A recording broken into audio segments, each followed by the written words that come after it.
போர்வைக்கால அட்டகாச audio offer start ஆகிருச்சு. போர்வைக்கால பொருட்கள் வாங்கி 1 கோடி மதிப்புள்ள கிஃப்ட்ஸ் வின் பண்ண வாய்ப்பை பெறுங்க. சார் கேப் ஆட்டோ பைக்குன்னா ரெட் டாக்ஸி மட்டும்தான்.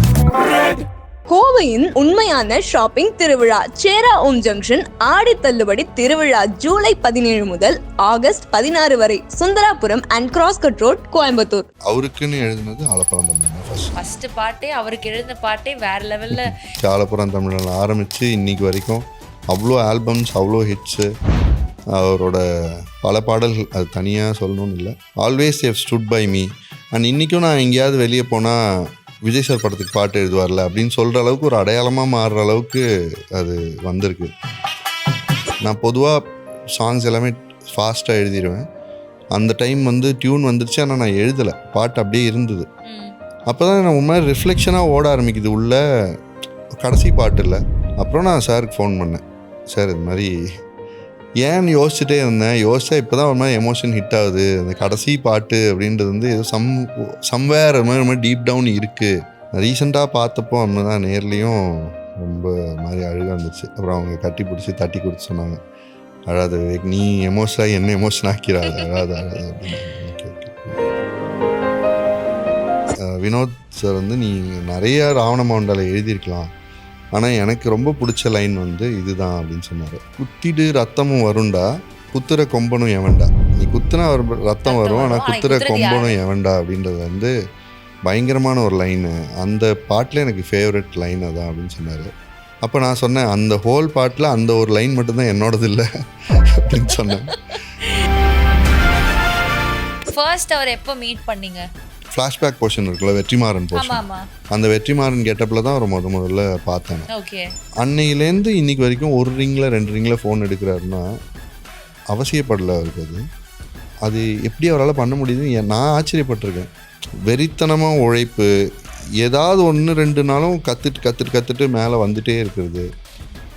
ஸோ இப்போ இதெல்லாம் ஒரு கிஃப்ட் மாதிரி மக்களுக்கு கிடைக்க போகுதுன்னு நினைக்கும்போது பயங்கர ஹாப்பியாக இருக்கு.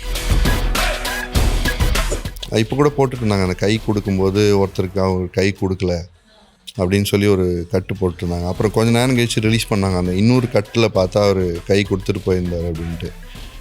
ஆனால் என்னால் இங்கேருந்தே சொல்ல முடியும் அப்படி ஒன்று நடந்திருக்காது அப்படின்ட்டு.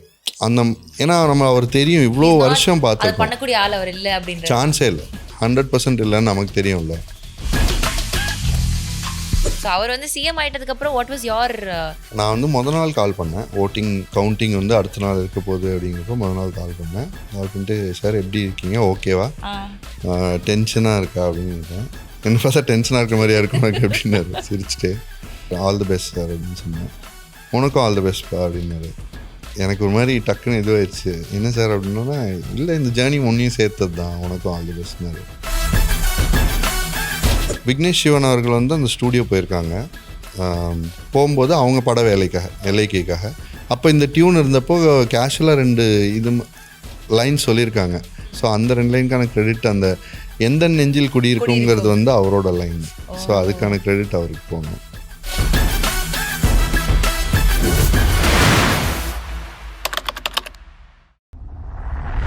நிறைய அழகான வேலைகள் பண்ணிட்டு ரொம்ப கேஷுவலாக ஹம்பிளாக உட்காந்துருக்கீங்க விவேக் சார். அதாவது நாங்கள் எந்த சிச்சுவேஷன்லேயும் முணுமுணுக்கிற பாடல்களுடைய வரிகளுக்கான சொந்தக்காரர். ரொம்ப பிரியப்பட்ட நிறைய பாடல் நீங்கள் எழுதியிருக்கீங்க அப்படின்றப்போ வெரி ஹாப்பி. ஏதோ ஒரு வகையில் எங்களோட எல்லா எமோஷன்ஸ்லேயும் ஒரு பங்கு உங்களுக்கு இருக்குல்ல, அது somewhere you're just playing it அப்படின்ற மாதிரி தான்.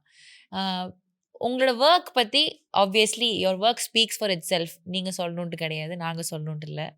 பட் உங்களை பற்றி as a person who you are, எப்படி இந்த ஒர்க் உங்களுக்கு வந்துச்சு, அதுக்கப்புறம் ப்ராக்ரெஸ் ஆகி இன்றைக்கி என்னெல்லாமோ பண்ணிகிட்டு இருக்கீங்க, not just a lyricist, but அதை தாண்டி பல வேலைகள் பண்ணுறீங்க அப்படின்றப்போ how did all of this happen, எல்லாமே எப்படி பிளேஸில் விழுந்தது அப்படின்றத நம்ம பேசி தெரிஞ்சுக்கலாம் அப்படின்றத அந்த conversation is going to be about.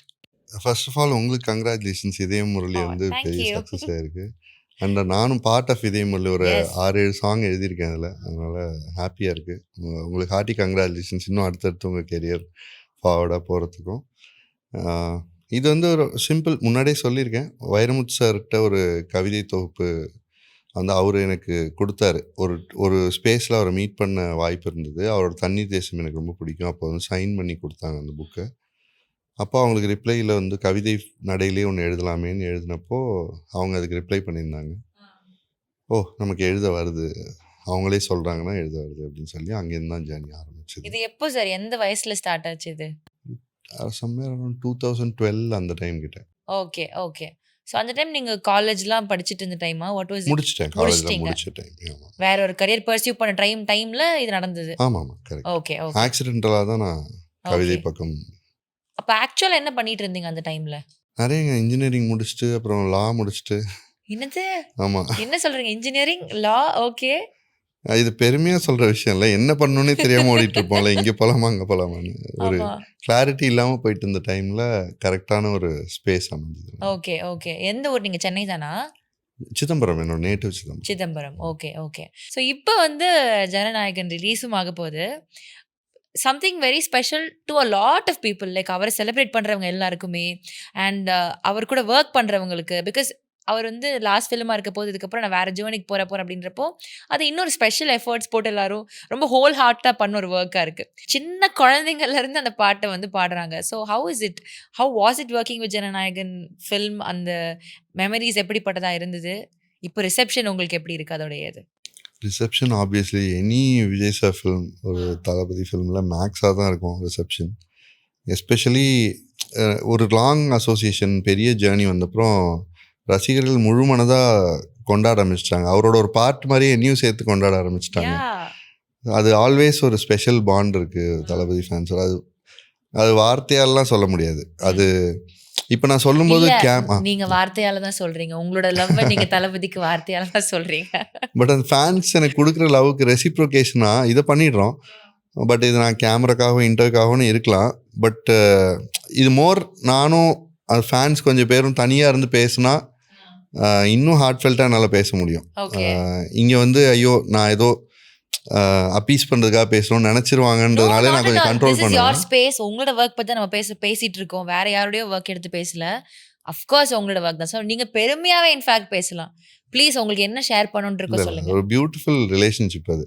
நான் முதல்ல எழுத ஆரம்பிச்சதுலேருந்து how they took me in, அதுக்கப்புறம் நிறைய பேக் அண்ட் ஃபோர்த் நடக்கும்ல. இந்த பாட்டு நல்லா இருக்குது, இந்த பாட்டு நல்லா இல்லை, இது திரும்ப நல்லா இருக்குது, இதெல்லாம் நடக்கும்ல. Always they've stood by me. And இன்றைக்கும் நான் எங்கேயாவது வெளியே போனால் விஜய் சார் படத்துக்கு பாட்டு எழுதுவார்ல அப்படின்னு சொல்கிற அளவுக்கு ஒரு அடையாளமாக மாறுற அளவுக்கு அது வந்திருக்கு.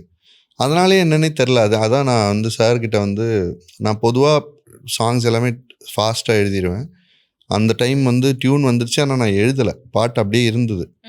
ஒரு கொஞ்ச நாள் ஆயிடுச்சு. அப்புறம் அனி ப்ரோ ஸ்டூடியோலேருந்து கால் அடித்தாங்க, என்ன யூஸ்வலாக உடனே கொடுத்துருவீங்களே என்னாச்சு அப்படின்னாங்க. ஆமாம் இல்லை நான் எழுதி அனுப்பிடுறேன் அப்படின்ட்டேன். அப்போ தான் நான் உண்மையாக ரிஃப்ளெக்ஷனாக ஓட ஆரம்பிக்குது உள்ள. கடைசி பாட்டு இல்லை, ஒரு பீரை வரலாறு தான் ஃபஸ்ட்டு வந்ததுன்னு நினைக்கிறேன் பாட்டு. ஆமாம், அந்த சாங் தான் வந்தது. அப்போது வந்து அதுக்கப்புறம் நான் 4 பாட்டு எழுதியிருக்கேன் ஜனநாயகனில், 5 சாங்கு. ஆனால் அது எழுதும்போது 5 சாங்னு தெரியாதுல்ல நமக்கு. அதான் கடைசி ஆல்பம், ஒரு சாங் தான் ப்ராபப்ளி இருக்கும் அப்படின்றதுனால அதான் கடைசி பாட்டுன்னு நினச்சேன் நான். அப்புறம் நான் சாருக்கு ஃபோன் பண்ணேன், சார் இது மாதிரி ஏன்னு யோசிச்சுட்டே இருந்தேன். யோசிச்சா இப்போ தான் ஒரு மாதிரி எமோஷன் ஹிட் ஆகுது. அந்த கடைசி பாட்டு அப்படின்றது வந்து ஏதோ சம்வேர் ஒரு மாதிரி டீப் டவுன் இருக்குது அப்படின்னு சொல்லிகிட்டே இருந்தேன். ரொம்ப ஒரு மாதிரி தன்னிலை தவறாமலே இவ்வளோ வருஷம் போயிடுச்சு. அதை தாண்டி எனக்கு ஒரு அழுகை வந்துருச்சு, என்னன்னு தெரில, ஒரு மாதிரி எமோஷனல் ஆகிடுச்சு.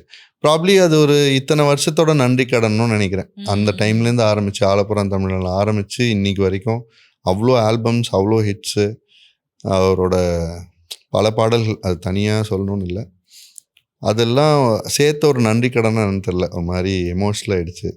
அப்புறம் சார்னு சொன்னாங்க, ரீசெண்டாக பார்த்தப்போ அவங்க தான் நேர்லேயும் ரொம்ப மாதிரி அழுக வந்துச்சு. அப்புறம் அவங்க கட்டி பிடிச்சி தட்டி கொடுத்து சொன்னாங்க, அழாத விவேக், நீ எமோஷனாகி என்ன எமோஷன் ஆக்கிறாது, அழாத அப்படின்னாங்க. Okay okay cool. Okay okay. Like இப்போ சொல்கிற போய் உங்களுக்கு ஒரு ஓவர்வெல்மிங் எமோஷன்ஸ் வந்துட்டு இருக்கோம்ல, இது எப்படி, எவ்வளோ வருஷம் ஜேர்னி உங்களுக்கு தளபதிக்கு நீங்கள் லிரிக்ஸ் எழுதுனது? 2017, ஆல்மோஸ்ட் 10 years. 16 ஆக்சுவலாக. ஃபர்ஸ்ட் எழுதுனது வந்து ஆழப்புறம் தமிழன். அவருக்கு எழுதுனது ஆலப்புறம் தமிழ். அவர் படத்துலன்னா பைரவால ஒரு சாங்னா அவங்க கீர்த்தி சுரேஷ் அவங்களோட ஃபேமிலிக்கு ஒரு சாங் இருக்கும். அது வந்து தனியாக ஆடியோவில் ரிலீஸ் ஆகலை, படத்தில் வரும், பின்னாடி வரும் அந்த பாட்டு. பட் அவருக்குன்னு எழுதினது ஆலப்பறந்தமிழன் தான் ஃபர்ஸ்ட் பாட்டே அவருக்கு எழுதின பாட்டே வேற லெவல்ல. எப்போ அவருக்கு நம்ம எழுதுறோம் மொத்தமா அழகா, அவருக்கு வந்து ஒரு நம்ம ஒரு ஃபேனாவும் எழுதணும், அவருக்கு அந்த படத்துக்கு இது மாதிரி ஏத்த மாதிரியும் இருக்கணுன்ற மாதிரி you just put in your genuine efforts like any other song, but it is still more special இல்ல? இன்னும் ஆக்சுவலாக போக போக போக அவர் லைக் ஃபேமிலி ஒரு பாயிண்ட்டுக்கு அப்புறம் அப்போது இன்னுமே அது என்னால் ஃபீல் பண்ண முடிஞ்சது. அவருக்குன்னு ஒன்று பண்ணும்போது எவ்வளோ ஸ்பெஷலாக நம்ம எஃபர்ட் போடுறோம் அப்படின்றது.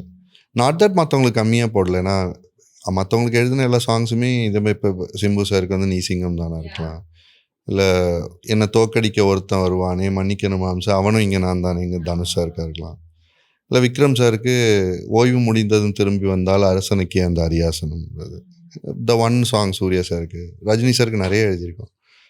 ஸோ எல்லாமே அப்படி தான் எழுதுகிறோம். இது வந்து கொஞ்சம் எக்ஸ்ட்ரா லவ்வோட எழுதுறீங்க.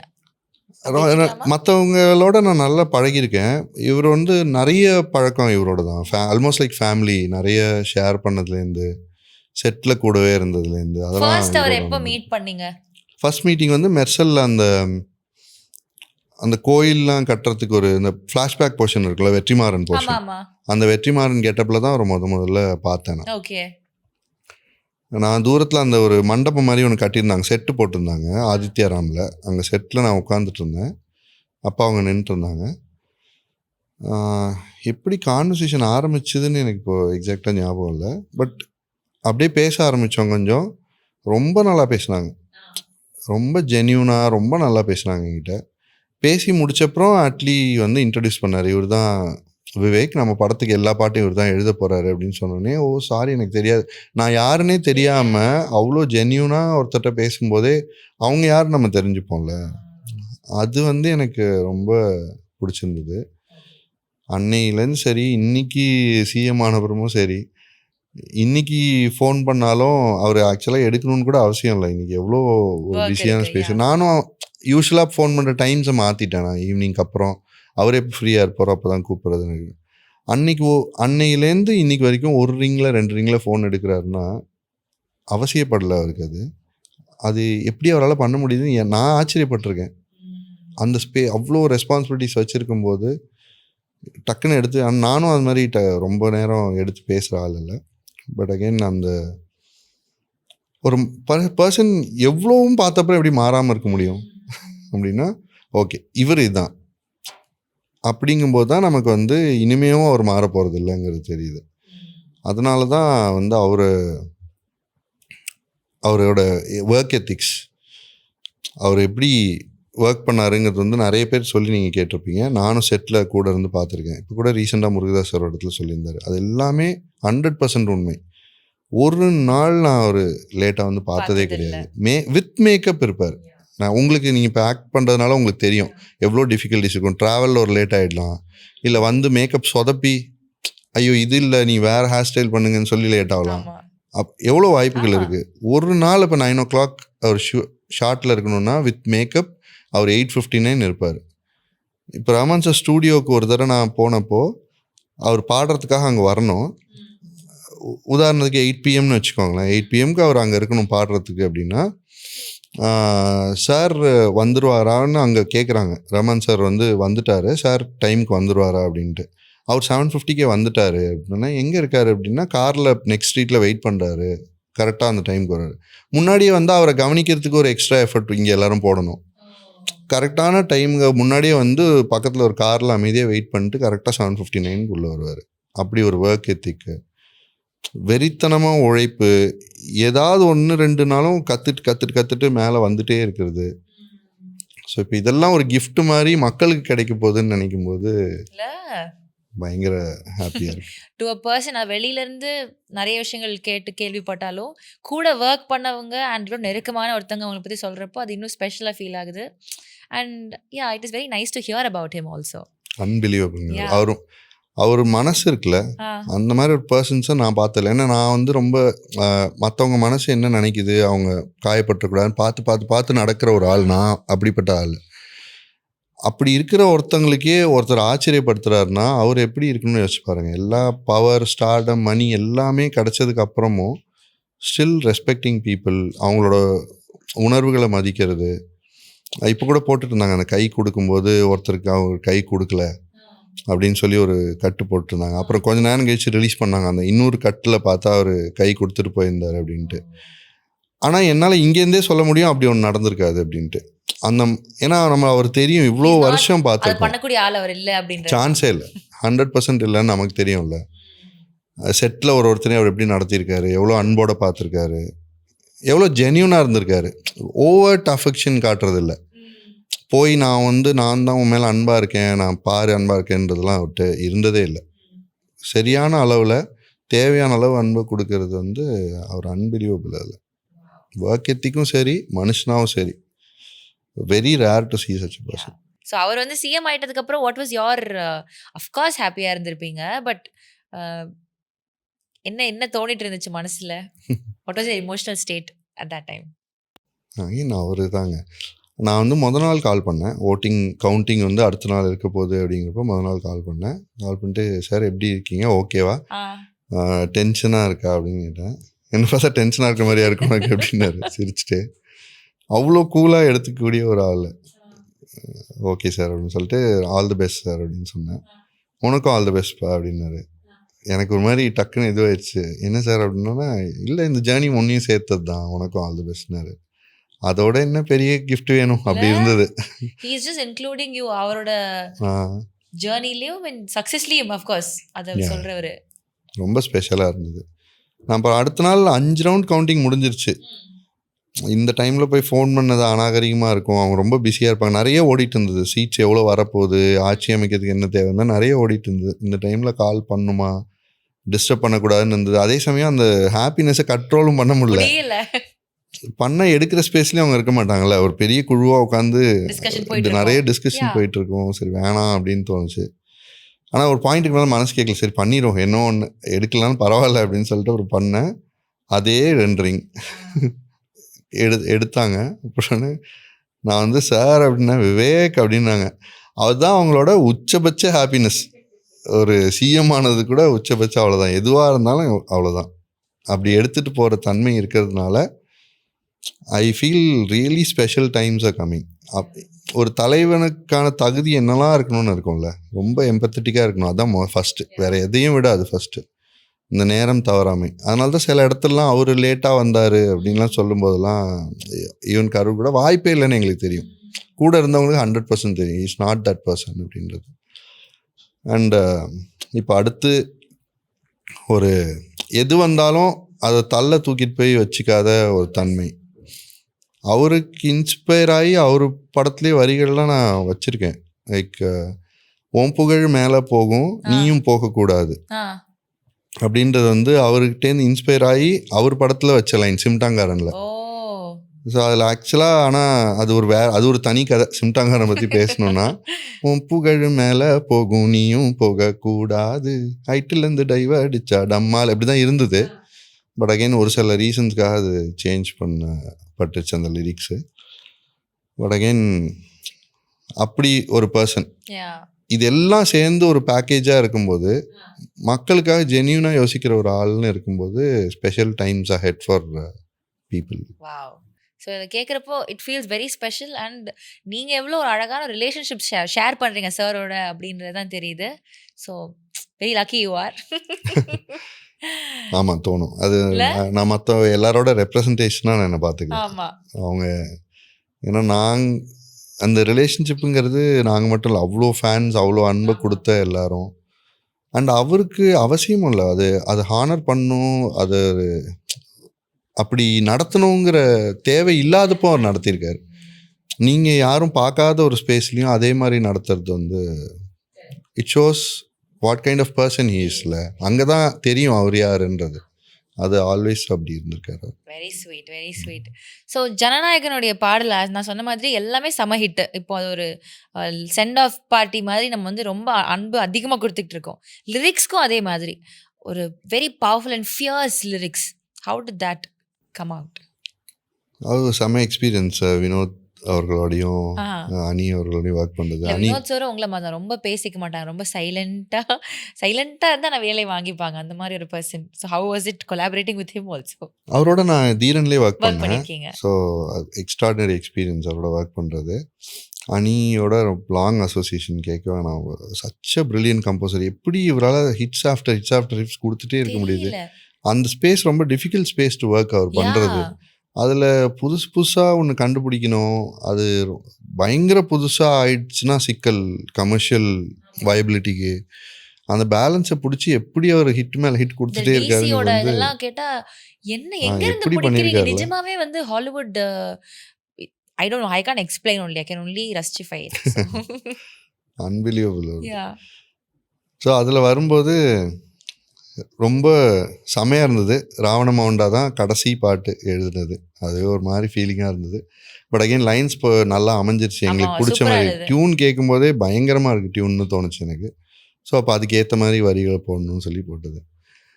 போட்டு முடித்தோடனே ஆக்சுவலாக இவர் சொன்னார், வினோத் சார் வந்து நீ நிறையா ராவண மவுண்டாவில் எழுதியிருக்கலாம், ஆனால் எனக்கு ரொம்ப பிடிச்ச லைன் வந்து இதுதான் அப்படின்னு சொன்னார். குத்திடு ரத்தமும் வருண்டா, குத்துற கொம்பனும் எவன்டா. நீ குத்துனா ரத்தம் ரத்தம் வரும், வரும். ஆனால் ஆனா குத்துற குத்துறது கொம்பனும் யாரு? எவன்டா அப்படின்றது வந்து பயங்கரமான ஒரு லைனு. அந்த பாட்டில் எனக்கு ஃபேவரட் லைன் அதான் அப்படின்னு சொன்னார். அப்போ நான் சொன்னேன், அந்த ஹோல் பாட்டில் அந்த ஒரு லைன் மட்டும்தான் என்னோடது இல்லை அப்படின்னு சொன்னேன். ஸோ இது வந்து அந்த இது மாவீரன் பார்த்துருக்கீங்களான்னு தெரியல. பார்த்திருக்கேன், நீங்கள் பார்த்திருக்கேன், ராஜ்மௌலி சாரோட பார்த்திருக்கேன். அந்த அந்த இவங்க காஜல் அகர்வால். ஆமாம். ஆ. ஸோ அதில் வந்து ஒரு வசனமாக இது வரும். ம். அந்த ராஜ பார்த்திபன்றவன் யாரு அப்படின்னு சொல்லி இந்த ஷேர்கான்கிற ஒருத்தனுக்கு தான் கூட இருக்கிற ஒருத்தர் சொல்லிட்டு இருப்பார், ஒரு அமைச்சர் மாதிரி ஒருத்தர். அது சொல்லும்போது இவர் கேட்பாரு, இவ்வளோ பில்டப் கொடுக்குற, அவன் உடம்புலையும் குத்துனா வர்றது ரத்தம் தானே மான்சிங் அப்படின்னு அவன் கேட்கும்போது அவர் சொல்லுவார், ஆனால் குத்துறதுக்கு ஒரு ஆம்பளை வேணுமே வேணும். ஷேர்கான் அது ஒன்று சொல்லுவார். ஆ. ஸோ அது மட்டும்தான் சார் என் லைன் இல்லை, அது மட்டும் தான் நீங்கள் பிடிச்சிருக்குன்னு சொல்லியிருக்கீங்க அப்படின்னு சொன்னேன். இல்லை மற்ற லைன்ஸ் நல்லா தான் நல்லா இருக்கு இருக்கு. அப்படின்னு சொன்னார். ஸோ அந்த மாதிரி சம்டைம்ஸ் நடக்கும். டியூ கிரெடிட் வந்து அப்போ அவங்களுக்கெல்லாம் சேரணும்ல. ஒரு விக்னேஷ் சிவன் அவர்கள் வந்து அந்த ஸ்டூடியோ போயிருக்காங்க. போகும்போது அவங்க பட வேலைக்காக எல்ஐகேக்காக. அப்போ இந்த டியூன் இருந்தப்போ கேஷுவலாக 2 இது லைன் சொல்லியிருக்காங்க. அந்த லைன் எடுத்து அந்த செல்ல மகளேன்னு ஒரு பாட்டு வந்தது, அதில் வச்சுருந்து கடைசியாக நான் அந்த பாட்டை எழுதிட்டேன் ஃபுல்லாக. அவங்க ஒர்க்கை முடிச்சுட்டு போயிட்டாங்க. அந்த 2 லைன் மட்டும் அவங்களோடது. ஆனால் நான் ஒர்க் ஃபுல்லாக முடிச்சிட்டேன். முடிச்சதுக்கப்புறம் இப்போ இந்த 2 லைன் இருக்குது அந்த பாட்டில். ஸோ அந்த 2 லைனுக்கான கிரெடிட், அந்த எந்த நெஞ்சில் குடியிருக்குங்கிறது வந்து அவரோட லைன். ஸோ அதுக்கான கிரெடிட் அவருக்கு போகணும். நீங்கள் அப்படியே தொடர்ச்சியாக நான் வேற சொல்கிறேன். புரியுது. Same goes with பவழமல்லி. பவழமல்லிலையும் வந்து பவழமல்லின்ற வேர்டு வந்து செம்வி அப்படின்ற லிரிக் ரைட்டர் எழுதினது. ஸோ அதுவும் நான் பதிவாக பண்ணணும்னு நினைக்கிறேன். இவ்வளோ பெரிய ஹிட் ஆச்சு. நான் அதை ஆடியோ லான்ச் ஆனப்பவுமே சொன்னேன். ஆனால் அது எவ்வளோ பேருக்கு போய் சேர்ந்துருக்குன்னு தெரியாது. உங்கள் மூலமாக அவருக்கும் ஒரு கிரெடிட் போட்டிருந்தேன். பவழமல்லின்ற வேர்டு மட்டும் அவரோட word. Okay. But it's very nice of you that அவங்கவுங்களுக்கான கிரெடிட் அவங்கவுங்கள போய் சேரணும்னு நினைக்கிறது. It's a nice thing about you. So இப்போ ஒருத்தவங்க அப்ரிஷியேட் பண்ணியிருக்காங்க, அதுவும் ஒரு பெரிய ஒரு ஆள் லைக் வைரமுத்து சார் கிட்ட இருந்து ஒரு அப்ரிசியேஷன் கிடைக்குதுன்றப்போ அது ஒரு பெரிய விஷயம்தான். பட் அதை எடுத்துகிட்டு போயிட்டு ஃபார்வர்டாக வந்து இதில் பர்சியூ பண்ணலாம், இது நமக்கு வரும் அப்படின்றது வந்து ஒரு கான்ஃபிடென்ட்டாக எடுத்துகிட்டு போனதுக்கான அந்த ஒரு காரணம் என்ன? முடிவு எப்படி எடுத்தீங்க? அது முடிஞ்சதுக்கப்புறம் திரும்ப என்னோட அம்மாவுக்கு ஒரு கவிதை எழுதியிருந்தேன் அவங்க பிறந்த நாளுக்கு.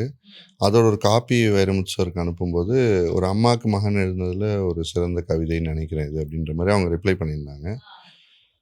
அப்புறம் தான் நான் ரொம்ப சீரியஸாக எடுத்துக்க ஆரம்பித்தேன். ஓகே, ஒன்று வருதுன்னு நினைக்கிறோம், அதை ரொம்ப ரெஸ்பெக்ட்ஃபுல்லாக அதை நம்ம ட்ரீட் பண்ணணும், அடுத்த கட்டத்துக்கு எடுத்துகிட்டு போகணுன்ட்டு. அப்புறம் படிக்க ஆரம்பித்ததோ இல்லை வாய்ப்புகள் தேட ஆரம்பித்ததோ, அப்புறம் வாய்ப்புகள் அமையாமல் இருந்தது. கிட்டத்தட்ட ஒரு 1 இயர் அங்கே இங்கே. ஏன்னா சினிமா ரிலேட்டடாக யாரையுமே தெரியாது. அண்ட் ஃபேமிலியில் சினிமா ரிலேட்டடாக யாரும் இருந்ததும் இல்லை. எப்படி போகணும், யாரை அப்ரோச் பண்ணணும் எதுவுமே தெரியாது. அப்புறம் எங்கெங்கேயோ கான்டாக்ட்ஸ் பிடிச்சி கம்போசர்ஸ் போய் பார்த்து, ப்ரொடியூசர்ஸ்ன்னு பார்த்து அமையாமல் இருந்த டைமில் ஒரு தடவை ஜிவி பிரகாஷ் பிரதரை பார்த்தேன் நான். அப்போ பார்த்தப்போ நான் நல்லா எழுதுவேன், ஆனால் அதுக்கான ஆப்பர்ச்சுனிட்டி வரலை அப்படின்ற மாதிரி நான் இதுவாக சொல்லிட்டு இருந்தப்போ அவர் சொன்னார். பளிச்சுன்னு ஒரே கேள்வி கேட்டார். எனக்கு ரொம்ப ஐ ஓப்பனிங்காக இருந்தது. நீங்கள் நல்லா எழுதுவீங்கன்னு உங்களுக்கு தெரியும், எங்களுக்கு எப்படி தெரியும் அப்படின்னாரு. ஓ ஆமாம்ல, கரெக்டு தானே அப்படின்ட்டு. அப்புறம் ஒரு கவிதை தொகுப்பு ஒன்று ரெடி பண்ணேன், வா கடவுள் செய்வோம் அப்படின்ட்டு. அந்த கவிதை தொகுப்பு வந்து தமிழில் ரொம்ப புதுசாக இருக்கணும், இது வரைக்கும் யாரும் பண்ணாத ஒரு ஸ்பேஸில் இருக்கணும்னு சொல்லி விஷுவலாக ஏஸ்தட்டிக்காக ஓகே. பொருள் பொதிந்த கவிதைகள் நிறைய பேர் எழுதியிருக்காங்க அதோட சிறப்பாகவே. பட் விஷுவல் ஏஸ்தட்டிக்ஸாக ரொம்ப புதுசாக ஒன்று பண்ணணும் அப்படின்னு சொல்லி பண்ணோம். அது இப்போ வரைக்குமே கூட ரொம்ப புதுசாக இருக்கும்னு நினைக்கிறேன். மேபி அதை நான் விஷுவலாக காமிச்சேன்னா உங்களுக்கு தெரியும்.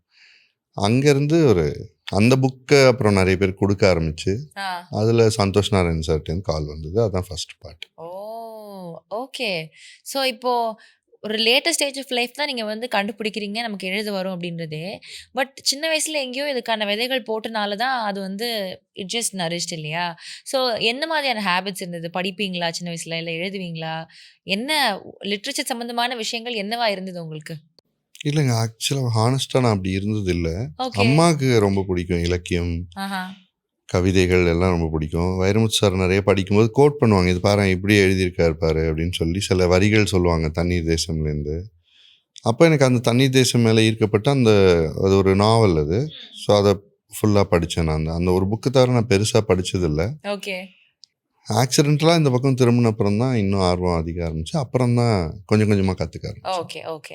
இப்போ ஒரு விஷயம் நமக்கு வருது, அதுக்கான ஒரு முயற்சி எடுத்துக்கிட்டு இருக்கோன்றப்போ எப்படியெல்லாம் இன்னும் நீங்கள் உங்களை வந்து தயார்படுத்திக்கிட்டீங்க? பிகாஸ் இதுதான் உங்களுடைய அடுத்த ஒரு ட்ராவலாக இருக்க போதுன்றது டிசைட் பண்ணியாச்சு.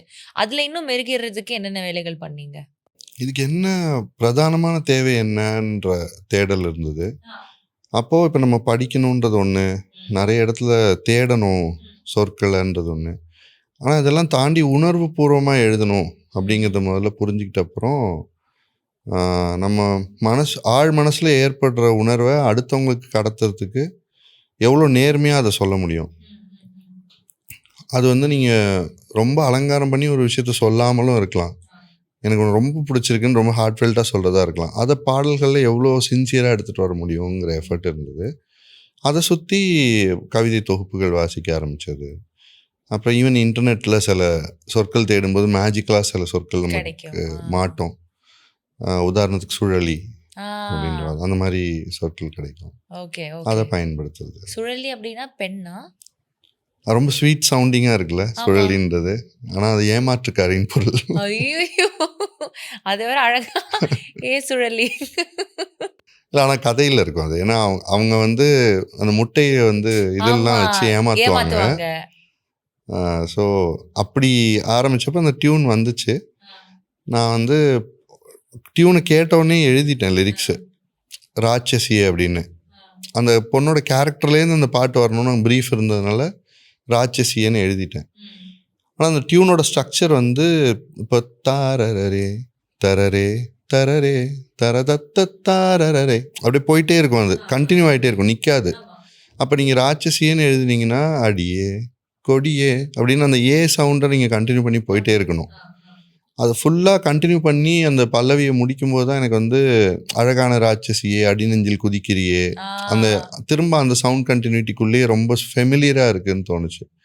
சரி, அவங்களுக்கு பிடிச்சிருச்சு, இதே வச்சுக்கலான்னாங்க. நான் அப்புறம் வந்து இல்லை வேணாம், வேறு சவுண்டு ட்ரை பண்ணுவோமே இதில் அப்படின்ட்டு. பொதுவாக ஓப்பன் சவுண்டு தான் போவோம் எண்டிங்ஸில். ஏங்கும் போது ஓப்பனாக இருக்குல்ல சவுண்டு, சுழலிங்கும் போது கொஞ்சம் க்ளோஸ் சவுண்டு. பரவாயில்ல, நான் புது சவுண்டுக்குள்ளே போகலாம் அப்படின்னு சொல்லிட்டு தேடின வார்த்தைகள். இப்போ ஏமாத்துகிற ஒரு கேரக்டருக்கு அதுக்கு என்ன கிடைக்கும், இல்லை புதுசாக என்ன சொற்கள் கிடைக்கும்னு தேடும்போது இந்த சுழலி அப்படின்ற வார்த்தை கிடைச்சது. சரி, அங்கேருந்து அப்படியே தெரியவே இல்லை. நாங்கள் ஏதோ சும்மா செல்லமாக சொல்கிறது போல் இந்த சுழலி அப்படின்னு பார்த்தா அதுக்கு பின்னாடி இவ்வளோ ஒரு இது இருக்குது. அது அப்படியே இருந்தால் நல்லா இருக்கும்னு நான் விட்டேன். கேட்க ஸ்வீட் சவுண்டிங்காக இருக்கிறது ஒரு நல்லதா, அது சொல்றதுக்கும் நல்லா இருக்கு சுழலி அப்படின்றது. ஒருவேளை மீனிங் தெரியாதவங்களுக்கும் என்ன சுழட்டி போட்டவ அப்படின்றது கனெக்ட் ஆகலாங்கிறனால நான் அப்படியே விட்டேன். Okay okay. இப்போ ஒவ்வொரு பாடலுக்கும் இப்படி கேட்டால் நமக்கு வந்து ஒவ்வொரு இது இருக்கும்ல, ஒரு கதையை சொல்றதுக்காக இருக்கும். But first is always memorable. நீங்கள் சொன்ன மாதிரி ஃபர்ஸ்ட் சந்தோஷ் நாராயணன் சார் கூப்பிட்டாங்க அப்படின்னீங்கல்ல, அப்போ அந்த முதல் வாய்ப்பு அப்படின்றது எப்படி இருந்துச்சு? அவரை போய் ஃபர்ஸ்ட் மீட் பண்ண அனுபவம் எப்படி இருந்தது? என்ன பாட்டு? What was the scenario behind it? அவர் வந்து அந்த டைமில் அந்த கவிதை தொகுப்பு கொடுத்தோன்னே அவருக்கு பிடிச்சிருந்தது. ரொம்ப நல்லா இருக்கு இது அப்படின்னு சொன்னார். சொன்னப்போவுமே ஒரு சின்ன ஃப்ரெண்ட்ஷிப் க்ரியேட் ஆகிடுச்சு எங்களுக்குள்ள. ஆர்ட் ரிலேட்டடாக பேசுறது, மீட் பண்ணுறதுன்னு நடந்துருச்சு. ஆனால் அது அந்த பாடல் எழுதுகிற தினம் இருக்கும்ல, அது எல்லாருக்கும் ஒரு ஸ்பெஷலாக ஒன்று நடக்கும்ல. இந்த பாட்டை எழுதணும், இந்த படத்தில் வா அப்படின்னு ஒன்று நடக்கும்ல, அது எதுவுமே இல்லை. ஒரு நாள் நான் ஒரு வீட்டுக்கு போயிருந்தேன். போயிட்டு நான் திரும்ப கிளம்ப போனேன். போயிட்டு அன்றைக்கி வந்து வண்டி ஆக்சுவலாக பிரேக் டவுன் ஆகிருந்தது. நான் ஆட்டோ எடுத்துகிட்டு அந்த பாதி வழியில் வண்டி விட்டு ஆட்டோ எடுத்துகிட்டு வந்திருந்தேன் வீட்டுக்கு. நான் கிளம்புறேன், ஆட்டோ அங்கே வெயிட்டிங்கில் இருக்கு, நான் கிளம்புறேன் அப்படின்னு சொல்லும்போது, ஆட்டோ வந்துச்சுட்டு ஒரு பாட்டு பண்ணலாம் அப்படி அந்த அவ்வளோ கேஷுவலாக அது நடந்தது. ஓகே அப்படின்னு சொல்லிட்டு உள்ளே போனப்போ தான் அந்த எனக்குள்ள ஒருவன்ற படம், பூ அவிழும் பொழுதில் அப்படின்ற பாட்டு, அதான் என்னோடய முதல் சாங். ஸோ அந்த டியூன் கேட்கும்போதே அவ்வளோ மேஜிக்கலாக இருந்தது. ஓகே, இது ரொம்ப ரேர்லி அது தோணும் நமக்கு. இந்த டியூனுக்கு எப்படி கான்ட்ரிபியூட் பண்ணலான்னு தான் மோஸ்ட் ஆஃப் த டைம்ஸ் தோணும். சில டியூன்ஸ் கேட்கும்போது தான் இந்த டியூனில் நீ வார்த்தையை போட்டு கீழே இறக்கிடாத டியூனு, அது அப்படி விட்டாலே போதும் அப்படின்னு தோணும். ஸோ அப்போது அந்த கதையை ஃபுல் கதையை நரேட் பண்ணார் பிரசாத் ராமர், அந்த ஃபில்மோட டைரக்டர். அது எனக்கு ரொம்ப யூஸ்ஃபுல்லாக இருந்தது. இப்போ அதில் வந்து சில வரிகள்லாம் வரும். வெண்சிறகேற்றால் என் விரல் கோர்த்தால் கண்களை மறைத்தே கனவுக்குள் இழுத்தாள்னு இருக்கும். ஸோ வெண்சிறகேற்றால்ங்கிறது ஒரு தேவதை, என் கையை பிடிச்சி என்னை ஒரு ட்ரீம் வேர்ல்டுக்குள்ளே கூப்பிட்டு போனான்றது இருக்கும். பட் அந்த ஃபுல் கதையை அவர் சொன்னதுனால அதில் அந்த சைட்லேருந்து பார்த்தா அந்த ட்ரக்கு தான், அது லூசியான்ற ட்ரக்கை பற்றினது தான் அந்த படம். ஸோ அந்த ட்ரக்கை அவன் சாப்பிடும்போது கனவுக்குள்ளே போயிடுவான். அதுதான் அந்த படத்தோட கதையே. ஸோ அந்த கதையும் லிங்க் பண்ண முடிஞ்சுது. என்னோட ஞாபகமாக இருக்கிறதுனா நிறைய இருக்குது அந்த பாட்டை பற்றி. நான் ஆக்சுவலாக நிறைய பேசுறதுக்கு நிறைய இருக்குது. மேபி அது அவ்வளோ டைம் இருக்கான்னு தெரில. சொல்லவா? பரவாயில்ல. ஸோ அந்த பாட்டு வந்து எனக்கு ஓர் இரவின் மடியில்னு எழுதி சேம் அதே மாதிரியே நான் எழுதி முடிச்சிட்டேன். ரொம்ப சூப்பராக இருக்குன்னாங்க, எனக்குமே ரொம்ப பிடிச்சிருந்தது. ஆனால் இந்த டியூனில் ரொம்ப கிளாசிக்கான ஒரு தன்மை இருக்குது அப்படின்னு தோணுச்சு. ரொம்ப பியூட்டிஃபுல் டியூன் இது. ஓர் இரவின் மடியில்னு எல்லாமே ரொம்ப ஸ்பெஷலாக ஏதோ ஒன்று ஆரம்பிக்கணும் அப்படின்னு சொல்லி தோணிட்டு, என்னோட முதல் பாடல் லிரிக் ரொம்ப சூப்பராக இருக்குன்னு அவங்க ஹாப்பியாகி அக்செப்ட் பண்ண அந்த லிரிக்ஸ் அப்படி மொத்தமாக அடித்தேன். நான் வேணாம் அப்படின்னு சொல்லி அடிச்சுட்டு, இதுக்கு நான் வேறு எழுதிடுறேனே அப்படின்னு சொல்லிட்டு நான் அங்கேயே சொன்னது, அங்கேயே அப்படியே லிரிக்ஸ் சொன்னேன். எல்லாமே பிடிச்சிருந்துனாங்க, அதை நான் ஃபேர் பண்ணிட்டேன். அப்புறம் அடிச்சுட்டு நான் கிளம்பிட்டேன், நான் வேறு லிரிக்ஸ் எழுதுறேன் இதில் அப்படின்ட்டு. டைம் இருக்கும்னு நினச்சேன்னா, ஆனால் அடுத்த நாளே கால் பண்ணிட்டாங்க, இல்லை உடனே திரும்ப லிரிக்ஸ் இப்போ நம்ம ரெக்கார்ட் பண்ணி ஆகணும் அப்படின்னு சொல்லி. அப்போ நான் வந்து நானும் ஒய்ஃபும் மாலில் போயிட்டு இருந்த டைமில் அந்த கால் வந்தோடனே அவங்கள்ட்ட ரெக்வஸ்ட் பண்ணிட்டு, கொஞ்சம் வெயிட் பண்ணுறியா இங்கே அப்படின்னு சொல்லிட்டு ஃபுட் கோர்ட்டில் அவங்கள உட்கார வச்சுட்டு ஃபுட் கோர்ட்லேயே உட்காந்து எழுதுனது தான் அந்த பாட்டு. ஓ மை காட், ஃபுட் கோர்ட்டில் உருவான வரிகளா அது? பட் அந்த வார்த்தைகளுக்கான அர்த்தம் என்ன? இப்போ நான் எல்லா வார்த்தைக்குமே உங்களோட என்ன ஆக்சுவல் மீனிங்னு கேட்டு தெரிஞ்சுக்கிறதுல இன்ட்ரெஸ்ட் இருக்குது. வாட் இஸ் இட் ஆக்சுவலி மீன்? பூ அவிழும் பொழுதில் அப்படிங்கிறது வந்து நீங்கள் 2 விதமாக பார்க்கலாம். அவங்க ஒரு ட்ரீம்குள்ளே இருக்காங்க அவங்க, அந்த கேரக்டர். ஸோ அது 2ல் எதுவாக வேணாலும் இருக்கலாம். பூ அவிழும் பொழுதில் அப்படின்னா பூ வந்து மூடி இருக்கு, அது அவிழ்ந்து மலர்ற ஒரு ஓகே ஒன்றையும் குறிக்கலாம். ப்ளூம் ஆகிறது, ப்ளூம் ஆகிறதையும் சொல்லலாம். இல்லை அந்த காம்புலேருந்து அவிழ்ந்து கீழே விழுற காலை பொழுதோ இல்லை மாலை பொழுதோ எதுவாக வேணாலும் இருக்கலாம். அதுக்குள்ளே ஒரு ட்ரீம் இருக்குன்னா எப்படி இருக்கும் அப்படின்றது தான். ஸோ அந்த அகைன் அந்த பாட்டு எழுதுறதுக்கு ராஜா சார் ஒரு பெரிய இன்ஸ்பிரேஷன் எனக்கு. ஓகே, எனக்கு அது எப்படின்னா, அதுக்கு முன்னாடி நான் சாரோட இன்டர்வியூ ஒன்று பார்த்தேன். அதில் அன்னக்கிளிக்கு வந்து சார் மியூசிக் பண்ணிட்டாங்களாம்.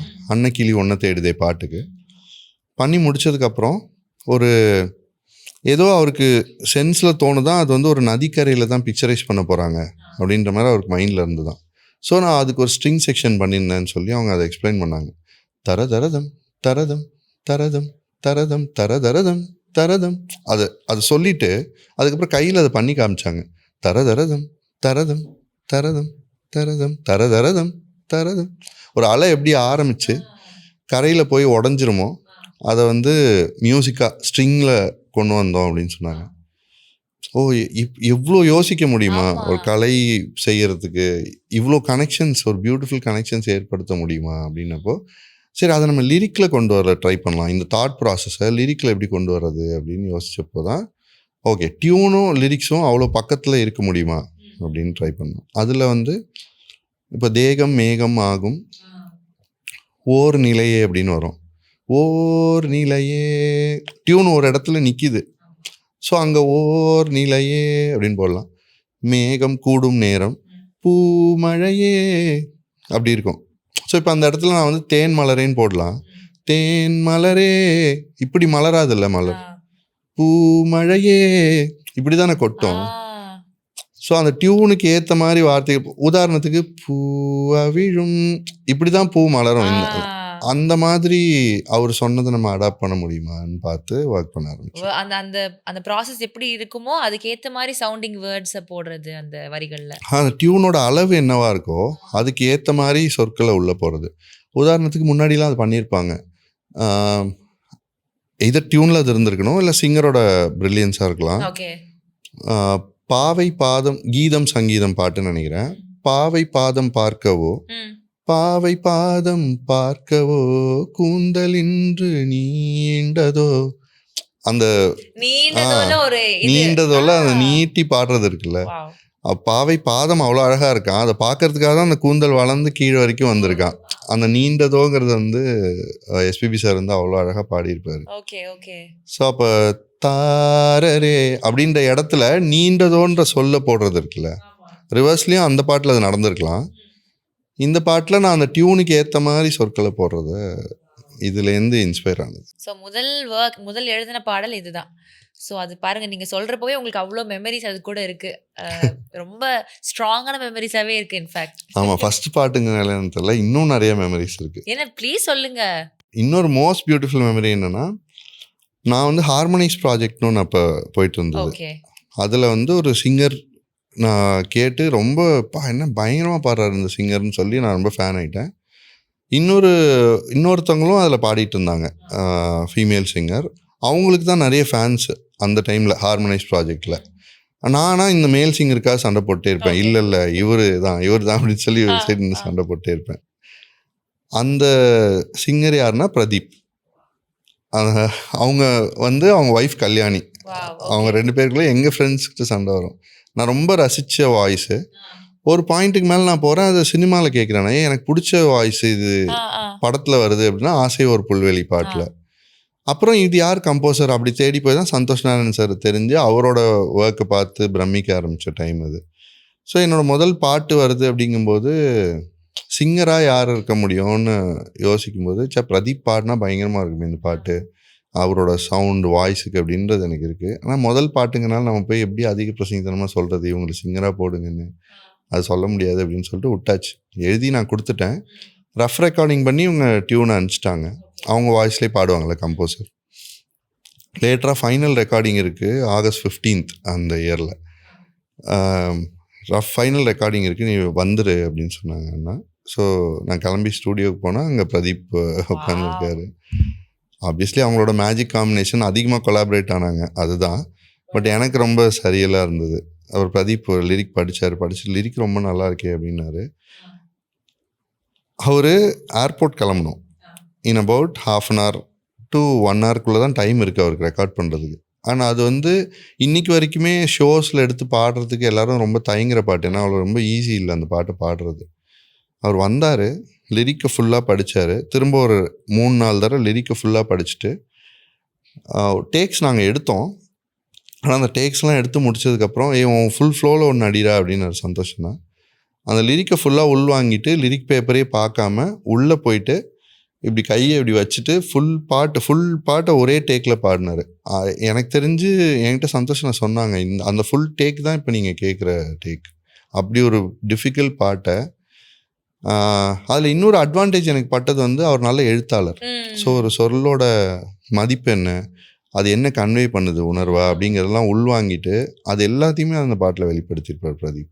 ஸோ அந்த சந்தோஷனோட டியூன் மேஜிக்கல் காம்பினேஷன். நிஜமாவே மேஜிக் தான்.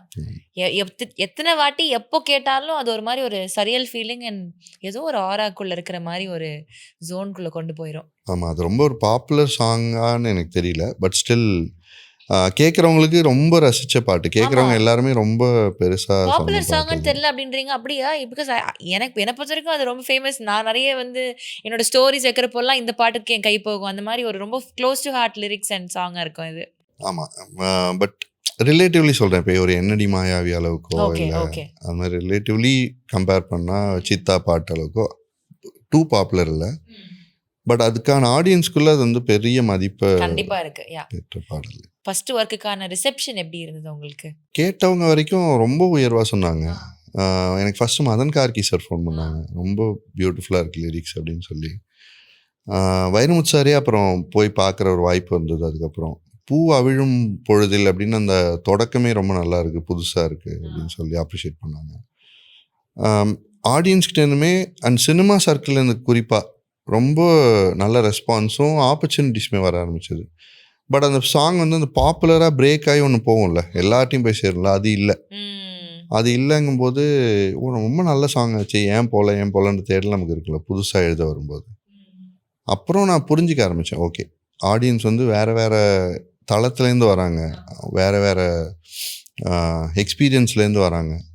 அவங்களுக்கு தெரிஞ்ச மொழி என்ன, எவ்வளோ புரியும், எவ்வளோ அவங்க புரிஞ்சிட்டு உள்ளே வரணும், இதெல்லாம் இருக்குதுன்னு அண்டர்ஸ்டாண்ட் பண்ணதுக்கப்புறம் இன்னும் எளிமை வேணும் நம்ம மொழியில் அப்படின்றதையும் புரிஞ்சுக்கிட்டேன். Okay okay. ஸோ இப்போது இந்த பாட்டுக்கான ஒரு இது முடிஞ்சாச்சு. இப்போ நீங்கள் சொன்ன ஒரு விஷயம் ரொம்ப நல்லா இருந்தது. எல்லாரையும் போய் சேரலை, ஒவ்வொரு ஆடியன்ஸும் டிஃப்ரென்ஸ் அப்படின்றத ஒரு அண்டர்ஸ்டாண்டிங் கூட நீங்கள் வந்துட்டீங்க. இப்போ அடுத்தடுத்து ஒர்க் பண்ணுறப்போ எந்த விஷயங்கள்லாம் மைண்டில் இருந்தது? பிகாஸ் ஃபர்ஸ்ட் டைமர்ன்றப்போ ஒரு க்ளூலெஸ்ஸாக இருந்திருக்கலாம், உங்களோட பெஸ்ட்டை கொடுக்கணுன்ற எஃபர்ட்டில் ஒன்று பண்ணியிருப்பீங்க. அடுத்து எல்லா ஆடியன்ஸ்க்கும் கேட்டர் பண்ணணுன்ற ஒரு மைண்ட் செட்டில் இது ஒர்க் அவுட் ஆகணும், கிளிக் ஆகணுன்ற ஒரு நுணுக்கங்கள் தெரிஞ்சிருக்கும் உங்களுக்கு. How was your work progress அதுக்கப்புறமா? ஆல்வேஸ் என்னோட ஃபஸ்ட்டு ப்ரைமரி நெசசிட்டி வந்து அந்த பாட்டு என்ன உணர்வை சொல்ல போகுது அப்படிங்கிறது தான். ஓகே, அதை முதல்ல ஃபிக்ஸ் பண்ணணும், அதுக்கு நியாயமாக இருக்கிறது தான் முதல்ல. ஓகே, நெக்ஸ்ட் லேயர்னு வரும்போது இந்த பாட்டு வந்து என்ன புது தன்மை இதில் இருக்க முடியும். முன்னாடியிலேருந்து நிறைய லிரிக்ஸ் கேட்டுட்டு இருக்காங்க, காதல் பாடல்கள் வருது, இல்லை ஒரு சமுதாய பாடல்கள் வருது, இதில் என்ன புதுசாக கொடுக்க முடியும். அப்புறம் இதோட டார்கெட் ஆடியன்ஸ் யார், ஒரு பாட்டுக்கு ஒரு டார்கெட் ஆடியன்ஸ் இருப்பாங்க, அவங்க யார், அந்த டார்கெட் ஆடியன்ஸை டைரக்டரோ கதையோ இல்லை ஒரு ஸ்டாரோ முடிவு பண்ணுவாங்க. அந்த டார்கெட் ஆடியன்ஸை தாண்டி இதை கொண்டு போகிறதுக்கு நம்ம என்ன எக்ஸ்ட்ரா பண்ண முடியும், இந்த மாதிரி தாட் ப்ராசஸ்க்குள்ளே போகாது. ஆனால் எளிமை தேவை. ஏன்னா இப்போ எனக்கு இப்போ இந்த ரொம்ப இலக்கியத்தனம் வாய்ந்த இல்லை நல்ல கவிதை ஆழம் பொதிந்த வரிகளை எல்லாரும் ரசிக்கணுன்ற ஆசை இருக்குது. ஆனால் அது நம்ம டைரெக்டாக போய் நீ இப்படி தான் ரசிக்கணும்னு சொல்ல முடியாதுல்ல. அவங்களோட விருப்பம் ப்ளஸ் அவங்களுக்கு என்ன அந்த டைமில் தெரியும், அவங்களோட வாழ்வியல் சூழல் என்ன. இன்றைக்கி நான் உட்காந்து ஒரு கவிதை தொகுப்பு எடுத்து படித்து என் அறிவை நான் மேலே கொண்டு போய்க்கலாம், அறிவுன்னு கூட சொல்ல முடியாது, அனுபவத்தை மேலே கொண்டு போய்க்கலாம். ஆனால் தான் குடும்பத்துக்கு எப்படியாவது கஷ்டப்பட்டு ₹1 சேர்த்த முடியுமான்னு காலையிலேருந்து நைட் வரைக்கும் ஓடுறவங்களால அது முடியாது, அவங்களுக்கு அது ப்ராக்டிக்கல் கிடையாது. ஸோ அவங்களையும் இந்த உலகத்துக்குள்ளே கூட்டு வரணுன்னா வாங்க நீங்கள் அப்படின்னு கை பிடிச்சி இழுக்க முடியாது. நடுவில் ஒரு பெரிய குழி இருக்கும்போது அவங்க ஆப்வியஸாக தயங்குவாங்க. அப்போ அந்த பாலத்தை எப்படி போடுறது, போட்டு கூட்டு வர்றது, உங்களுக்கு புரிஞ்ச இடத்துல கொடுத்துட்டு நடுவில் அழகான தமிழ் சொற்கள்லேருந்து அவங்களை எப்படி இந்த உலகத்தில் கூட்டு வர முடியும்ன்ற மாதிரி தான் தாட் ப்ராசஸ் இருந்தது. அதுக்கப்புறம் என்னோட ஒர்க்கை வந்து நான் அப்படி டிசைன் பண்ணி. பியூட்டிஃபுல். ஒரு நல்ல ஒரு அண்டர்ஸ்டாண்டிங் உங்களுக்கே இருந்தது இல்லையா ஜென்ரலாக? ஓகே. இப்போது இன்னொன்று என்னென்னா, ஜிவி பிரகாஷ் சார் நீங்கள் இதுக்கு வரதுக்கு முன்னாடி மீட் பண்ணீங்க, உனக்கு தெரியும் உன்னோட work, but we should know அப்படின்ற ஒரு இது சொன்னாருன்னீங்கல்ல. ஸோ அவர் கூட ஃபர்ஸ்ட் டைம் ஒர்க் பண்ண எக்ஸ்பீரியன்ஸ் எப்படி இருந்தது? சூப்பராக இருந்தது. ஆனால் அவருக்கு ஞாபகம் இருந்ததான்னு தெரில, அப்போ பார்த்ததோ. நானும் அதை பற்றி பேசிக்கல. ஆமாம், பேசிக்கல. எந்த படத்துக்கு ஒர்க் பண்ணீங்க ஃபர்ஸ்ட் அவர் கூட? அவரோட இப்போ நிறைய பண்ணிட்டதுனால இப்போ நான் 12 years ஆயிடுச்சு. எனக்கு ஞாபகம் இருந்த ஃபர்ஸ்ட் படம் வந்து இதுதான் நினைக்கிறேன், சூரரை போற்று தான் நினைக்கிறேன். Okay okay okay. வெய்யோம் செல்லின்ற பாட்டு. ஒவ்வொரு பாட்டை யோசிச்சாலும் என்ன சார் இப்படி பண்ணியிருக்கீங்களே இதில் அப்படின்ற மாதிரி தான் இருக்குது எனக்கு. Every song that you mention. Soorarai போற்றோட experience working with GV sir, இந்த வெய்யோன் சில், நான் நினைக்கிறேன் இந்த இன்டர்வியூக்கு அப்புறமா எல்லாரும் என்னை கழுவி ஊற்றுவாங்க, நீ ஒரு வார்த்தை கூட உனக்கு அர்த்தமே தெரில அப்படின்ற மாதிரி. பட் நான் எல்லாமே என்ஜாய் பண்ணுற பாடல்களாக இருக்குது. மேபி மீனிங் மட்டும் தெரியல, அதை தெரிஞ்சுக்கிறேன், தப்பு கிடையாது. இல்லைங்க, இன்டென்ஷனாகவுமே இது இப்போ வெய்யோம் சில்லினா எல்லாருக்கும் தெரியணும்னு எதிர்பார்த்து எழுத மாட்டோம். Okay okay. பட் தெரிஞ்சுக்க ஒரு ஸ்பேஸ் அமையுது இல்லை, அதுக்காக எழுதுனது. ஓகே. ஒரு எக்ஸ்ட்ரா தமிழ் வார்த்தை எல்லாருக்கும் போய் சேர்ந்தாலும் நல்லது தானே, அப்படி தான். ஜிவியோட ஃபேண்டாஸ்டிக் ஒர்க்கிங் எக்ஸ்பீரியன்ஸ். அவர் வந்து ரொம்ப குயிக்காக ஒர்க் பண்ணுவார் அண்ட் கொடுத்துட்டு ரொம்ப ஹானஸ்ட் ஃபீட்பேக் இருக்கும் அவர்கிட்டருந்து. இது எனக்கு ஒர்க் ஆகுது, இது எனக்கு ஒர்க் ஆகலை, கொஞ்சம் மாற்ற முடியுமா அப்படிங்கலாம் கிளியராக இருக்கும். அந்த பாட்டு பொறுத்த வரைக்கும் மொத்தமாகவே எழுதின லிரிக்ஸே பிடிச்சிருந்தது அவருக்கும். அண்ட் அதுக்கு முன்னாடி நான் இறுதி சுற்றுல ஒரு 3-4 சாங்ஸ் ஒர்க் பண்ணியிருந்தேன் சுதா கொங்கரா அவங்களோட. ஓகே. சண்டைக்காரா, உசுறு நரம்புல. உசிறு நரம்புல நீ. ஐயோ! என் நரம்புல அந்த பாட்டு இருக்கே! அந்த பாட்டு எனக்கு ரொம்ப பிடிக்கும். எனக்கும் அந்த ஆல்பம்ல ரொம்ப ரொம்ப ஃபேவரட் ஃபேவரட் இல்ல அது சாங். உசிறு நரம்புல நீ. அது எப்படி என்ன இதுல சார் ஜோன்ல சார் இந்த மாதிரிலாம் பாட்டு எழுதுவீங்க? ஒரு மாரி அ ஏதோ தெரியல ஏதோ ஒரு எக்ஸ்டர்னல் ஃபோர்ஸ் உடைய ஒரு தாக்கத்தினால உட்கார்ந்து எழுதின மாதிரி அவ்வளோ இம்பாக்ட்ஃபுல்லான அந்த லிரிக்ஸ் இருக்கும் அதுல. நீங்க இந்த மாதிரிலாம் இன்டர்னல் ஃபோர்ஸ். அந்த இன்டர்னல் ஃபோர்ஸ் என்ன? வாட் இஸ் த இது that is making you write all of this? Love பாடல்கள் இருக்கிறப்போ இவ்ளோ லவ் இருக்கா அவருக்குள்ள? கோவமா ஏதாவது இருந்தப்போ இவ்ளோ கோவம் இருக்கா? அந்த மாரி ஒரு நம்மளோட பர்சனல் எமோஷன்ஸ் இதுக்குள்ள ரிஃப்ளெக்ட் ஆகுமா பாடல்கள்ல? பர்சனல் எமோஷன்ஸ் ரிஃப்ளெக்ட் ஆகுமான்னு தெரியல. ஏன்னா இப்போ நான் ரக்கிட்ட ரக்கிட்ட பாட்டு எழுதும்போது என் மைண்ட் ஸ்பேஸ் ரொம்ப நெகட்டிவான ஒரு மைண்ட் ஸ்பேஸில் இருந்தது. ஆனால் நான் ரொம்ப எதை பற்றியுமே கவலைப்படாத லைஃப்பில் ஜாலியாக இருன்ற பாட்டை அந்த சூழலில் எழுத வேண்டியிருந்தது. ஓ! பர்சனல் எமோஷன்ஸ் பாட்டில் ரிஃப்ளெக்ட் ஆக முடியாது. ஏன்னா சூழல் வேற, வேற. பாட்டை எழுதுகிற சூழல் வேற. ஆனால் பர்சனலாக நம்ம என்ன கோ த்ரூ பண்ணுறோம், நம்ம எம்பத்தி இருக்கும்ல, ஆமா. இன்னொருத்தவங்களுக்கு அந்த வலி எப்படி இருக்கும்னு புரிஞ்சுக்கிற தன்மை இருக்கும்ல, அது ரொம்ப ஹெல்ப் பண்ணும் பாட்டு எழுதுறதுக்குன்னு நினைக்கிறேன். அப்படி தான் மோஸ்ட் ஆஃப் த சாங்ஸ் வருது. அமையிறது. அது நமக்குள்ள இருந்த காதல், அதுக்குள்ள இருந்த பிரிவு, வலி, அது எல்லாத்தையுமே உள்ள கொண்டு வந்து போடுவோம்ல. அவர் வேற ஏதாவது ஒரு சின்ன தோல்வி இருக்கலாம். இதே காதல் தோல்வியா இருந்தா எப்படி இருக்கும் அப்படின்னு நினைக்கும்போது இந்த வலியை கடத்துறது தானே. அது அது கொஞ்சம் எனக்கு நல்லா வரும். அடுத்தவங்களுக்கு அடுத்தவங்க என்ன யோசிக்கிறாங்க, அவங்களுக்கு என்ன தேவைப்படும்னு யோசிக்கிற தன்மை ரொம்ப அதிகமா இருக்கு. என் வீட்டிலலாம் திட்டுற அளவுக்கு இருக்கு. இதையே யோசிச்சிருக்கேன், உன்னையும் கொஞ்சம் யோசிக்கிறான்ற யோசி அளவுக்கு அப்படின்ட்டு. இருக்கு. அதனால அது ஹெல்ப் பண்ணுது. ஓகே. அந்த உசிறு நரம்புல டைம்ல வாட் வாஸ் இட்? ஏதாவது பிரேக்கப் ஏதாவது ஃபீல் பண்ணிட்டு இருந்தீங்களா? ஏதோ ரொம்ப சேட் டைம்ல or have you felt that emotion before அந்த மாதிரி? அது கரெக்டாக அந்த டைமில் அமையாதுல்ல. இந்த இந்த லவ் ஃபெயிலியர் சாங் வருது, நம்ம கரெக்ட். இப்போ ஒரு லைஃப் ஆப்வியஸ்லி, ஃபெயிலியர் நடக்கும்னு நடக்காது. பட் முன்னாடி இருந்திருக்கு, அதோட இருந்திருக்கு. அதான், ரிஃப்ளெக்ஷன் அதான், அதான். அது இருந்திருக்கு. அது கடந்து வர்றதுக்கு நம்ம ஒன்று பண்ணி அது மேலே நிறைய மண்ணை போட்டு மூடி மறந்துருப்போம். திரும்ப சரி போ தோண்டு, தோண்டுங்க அத. பாட்டு வந்துருச்சு தோண்டு அப்படின்னு. ஓகே. நீங்க எழுதின ஐ மீன் இது கரெக்டான கொஸ்டினான்னு தெரியல. எழுதின பாடலே ரொம்ப டைம் எடுத்து, இது வரவே இல்லையே இந்த இந்த இந்த பாட்டுக்கான வரிகள் உட்காரவே இல்லையே அப்படின்னு ரொம்ப நீங்க டைம் எடுத்துக்கிட்ட ஒரு பாட்டு. But later on it turn to be a bigger hit அப்படின்னா என்ன பாட்டா இருக்கும்? ஒரு பாடல்கள் 2, 3 இருந்தாலும் நீங்க சொல்லலாம். ஹிட்டோட அசோசியேட் பண்ணி எனக்கு ஞாபகம் வரல. ஓகே. R favourite. கஷ்மோரால ஒரு சாங் எழுதுனேன்னா அது வந்து ரொம்ப, நான் எழுதுனதுல ரொம்ப டஃபஸ்ட் சாங். வரலன்றது இல்லை, அது எழுதுறதுக்கே ரொம்ப டைம் எடுக்கும். ரொம்ப கஷ்டமான ஒரு பாட்டு. ஆனால் கடைசியாக அது படத்தில் வரல. ஓ! ஓகே. அது சந்தோஷ் சாருக்குமே ரொம்ப பிடிச்ச பாட்டு தான். நான் இது வரைக்கும் எழுதுனதுலேயே ரொம்ப பிடிச்ச பாட்டு தான். ஒரு ஸ்லேடையிலே ஒரு பாட்டு பண்ணியிருந்தோம். அது ரொம்ப கஷ்டம் அதை கையாளுறது. ஆனால் அது வரல. அதுக்கப்புறம் வேற ஒரு லிரிசிஸ்ட் எழுதினாங்க. ஏன்னா டைரக்டருக்கு எனக்கும் அதில் அண்டர்ஸ்டாண்டிங் வந்து ரொம்ப டிஃப்ரெண்ட்டாக இருந்தது. அதோட எழுதுகிற ப்ராசஸ் அண்ட் டிஃபிகல்ட்டி வந்து எதர் அவருக்கு புரியல, இல்லை என்னால் அவருக்கு கடத்த முடியல. இவ்வளோ டிஃபிகல்ட்னால அதில் ஒரு வார்த்தையை மட்டும் எடுத்து இன்னொரு வார்த்தையை போடுறது ரொம்ப சிரமன்றதை எனக்கு புரிய வைக்க முடியல என்னால். அதனால் அப்புறம் வி பார்ட்டட் வேஸ், வேற ஒருத்தவங்க எழுதினாங்க. அது வந்து 2.5 நாள் ஆச்சு எனக்கு எழுது. த குவிக்கெஸ்ட் அப்படின்னா இப்போ நான் இது பெருசா யோசிச்சு ரொம்ப டைம் கூட போடல. It just happen like that and it's a magic அப்படின்னா அது இந்த மாதிரி பாடல்கள். அது மாதிரி நிறைய இருந்திருக்கு. ஆனால் டைம் பேஸ்டாக அப்போவும் நான் யோசிச்சதில்லை, ஓ இந்த டைம்குள்ளே இதை எழுதிட்டு இருக்கோன்னு யோசிச்சதில்லை. ஒரு இன்டர்வியூ போனப்போ அட்லி அவர்கள் சொன்னாங்க. அந்த இன்டர்வியூவில் அவங்க சொன்னும்போது தான், ஓ இவ்வளோ ஷார்ட்டாக அது நடந்துதான்னு எனக்கு சென்ஸ் ஆச்சு. ஆலப்புறம் தமிழ் வந்து 8 மினிட்ஸில் நான் எழுதினேன்னு அவர் சொன்னார். ஆனால் எனக்கு தெரியல, நான் எழுதிட்டு இருந்த மொமெண்ட்டில் அதை கவனிக்கலைன்னா அது 8 மினிட்ஸில் எழுதின பாட்டு அப்படின்னு சொல்லி அவர் சொன்னார். அப்புறம் மரண மாஸ் வந்து அதுவும் அப்படி தான். அனி வந்து ஒரு இன்டர்வியூவில் அவர் சொன்னார். அது வேணால் உண்மைதான். நான் வந்து அவர் ஃபோன் பண்ணார். ஃபோன் பண்ணிவிட்டு அந்த main hook of the song வந்து, ப்ரோ இப்படி ஒரு சாங் இருக்குது இன்றைக்கி எழுதணும்னு சொல்லி சொன்னார். அது அப்படியே பாடி காமிச்சார் ஃபோனில். தன்னே தான தனனா தான தனனே தான தனனே தனனா தனனே இப்படி பாடினார். அப்புறம் இப்போ இந்த லிரிக்ஸ் ஓகேவா இருக்குமா பாருங்கன்னு அப்படியே அந்த மரண மாசோட இது ஃபுல்லாக சொன்னோன்னே அவர் அப்படியே பாடி பார்த்தாரு. பாடி பார்த்துட்டு ப்ரோ பயங்கரமாக இருக்குது, மற்ற நீங்கள் என்ன வேணால் எழுதிக்கோங்க சொல்லி அப்படியே டியூன் அடிச்சார். வாவ்! அது 2 சூப்பர் டூப்பர் பாடல்கள் அவ்வளோ குயிக்காக நடந்திருக்கு அப்படின்றப்போ இட்ஸ் கிரேட் ஒர்க் தான். அண்ட் ஆலப்போறான் தமிழர்னு நீங்க எப்படி எழுதுனீங்கன்னு தெரியல. தமிழன் ஆடிட்டு இருக்கிறாரு. What kind of songs have you written for ஹிம்ல? எல்லாமே பயங்கரமான பாட்டு. எல்லாம் இன்னைக்கு கேட்குறப்பவுமே அவ்வளோ கூஸ் பம்ஸ் மூமெண்ட்ஸ் கொடுக்குற பாட்டா இருக்கு. ஸோ ஹிட்னா ரொம்ப இமோஷ்னலாகவும் இருக்கு. அட் த சேம் டைம் ஒரு நீங்க சொல்ற மாரி ஒரு ஒரு வின் வின் லைஃப் மொமெண்ட்டாவும் பயங்கர செலிப்ரேஷன் சாங்ஸுமே வந்து குடுத்துருக்கீங்க. So that is one commendable thing about your work. Thank you. இப்போ புதிய வார்த்தைகள் அப்படின்றத தாண்டி இப்போ வந்து ஹூக் வார்த்தைகள், ரீல்ஸ்குள்ள அடங்குற வார்த்தைகள் வந்து போடணும் அப்படின்ற ட்ரெண்ட்ஸ்குள்ள வரும். நிறைய லிரிசிஸ்ட்க்கு இருக்கிற ஒரு இதுவே இப்படிதான். பாட்டு எழுதுறதுக்கு முன்னாடியே ஏதாவது ஒரு ட்ரெண்ட், ஒரு ஹூக் வார்த்தையை போட்டுருங்க. அதாவது வந்து அதுக்கு மீனிங் இருக்கோ இல்லையோ, it should just be very catchy and trendy அப்படின்ற ஒரு இது இருக்கு. இந்த இதை நீங்க எப்படி பாக்குறீங்க? இந்த ப்ரெஷர் உங்களுக்கு இருந்திருக்கா? Yeah, how do you see this hook word culture?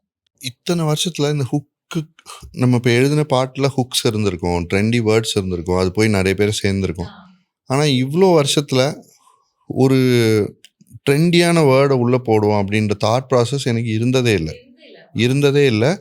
மற்றவங்க மோஸ்ட் ஆஃப் த டைம்ஸ் 80-90% நம்ம ஒர்க் பண்ணுற ஆட்களும் அப்படி கேட்டதில்லை. 10% கேட்பாங்க, சரி இது கேட்சியாக இருக்கணும், இது ட்ரெண்டியாக இருக்கணும்ன்ட்டு. நான் உடனே வந்து கேட்சினா என்னன்னு கேட்பேன், ட்ரெண்டினா என்னன்னு சொல்லுங்கள் அப்படின்னு கேட்பேன். அப்போ அவங்க ஒன்று சொல்லுவாங்க, நம்ம இப்போ ரீல்ஸில் வர்ற மாதிரி அப்படி. சரி, ஓகே, எனக்கு இப்போ நான் என் பாட்டிலேருந்து தான் உதாரணம் டக்குன்னு எனக்கு ஞாபகம் வரதுனால நான் கேட்குறேன். உதாரணத்துக்கு அமுதக்கடல் உனக்கு தான், ஆறாமழை உனக்கு தான் அப்படின்ற பாட்டு ரொம்ப வைரலாக போச்சு. அந்த அருவி போல் அன்பு தருவாளேன்ற அந்த லைன் வந்து வைரலாக போச்சு. அதில் எது ஹுக் வேர்டுன்னு நினைக்கிறீங்க, எது ட்ரெண்டி லைன்னு நினைக்கிறீங்க அப்படின்னா இப்படியே யோசிப்பாங்க.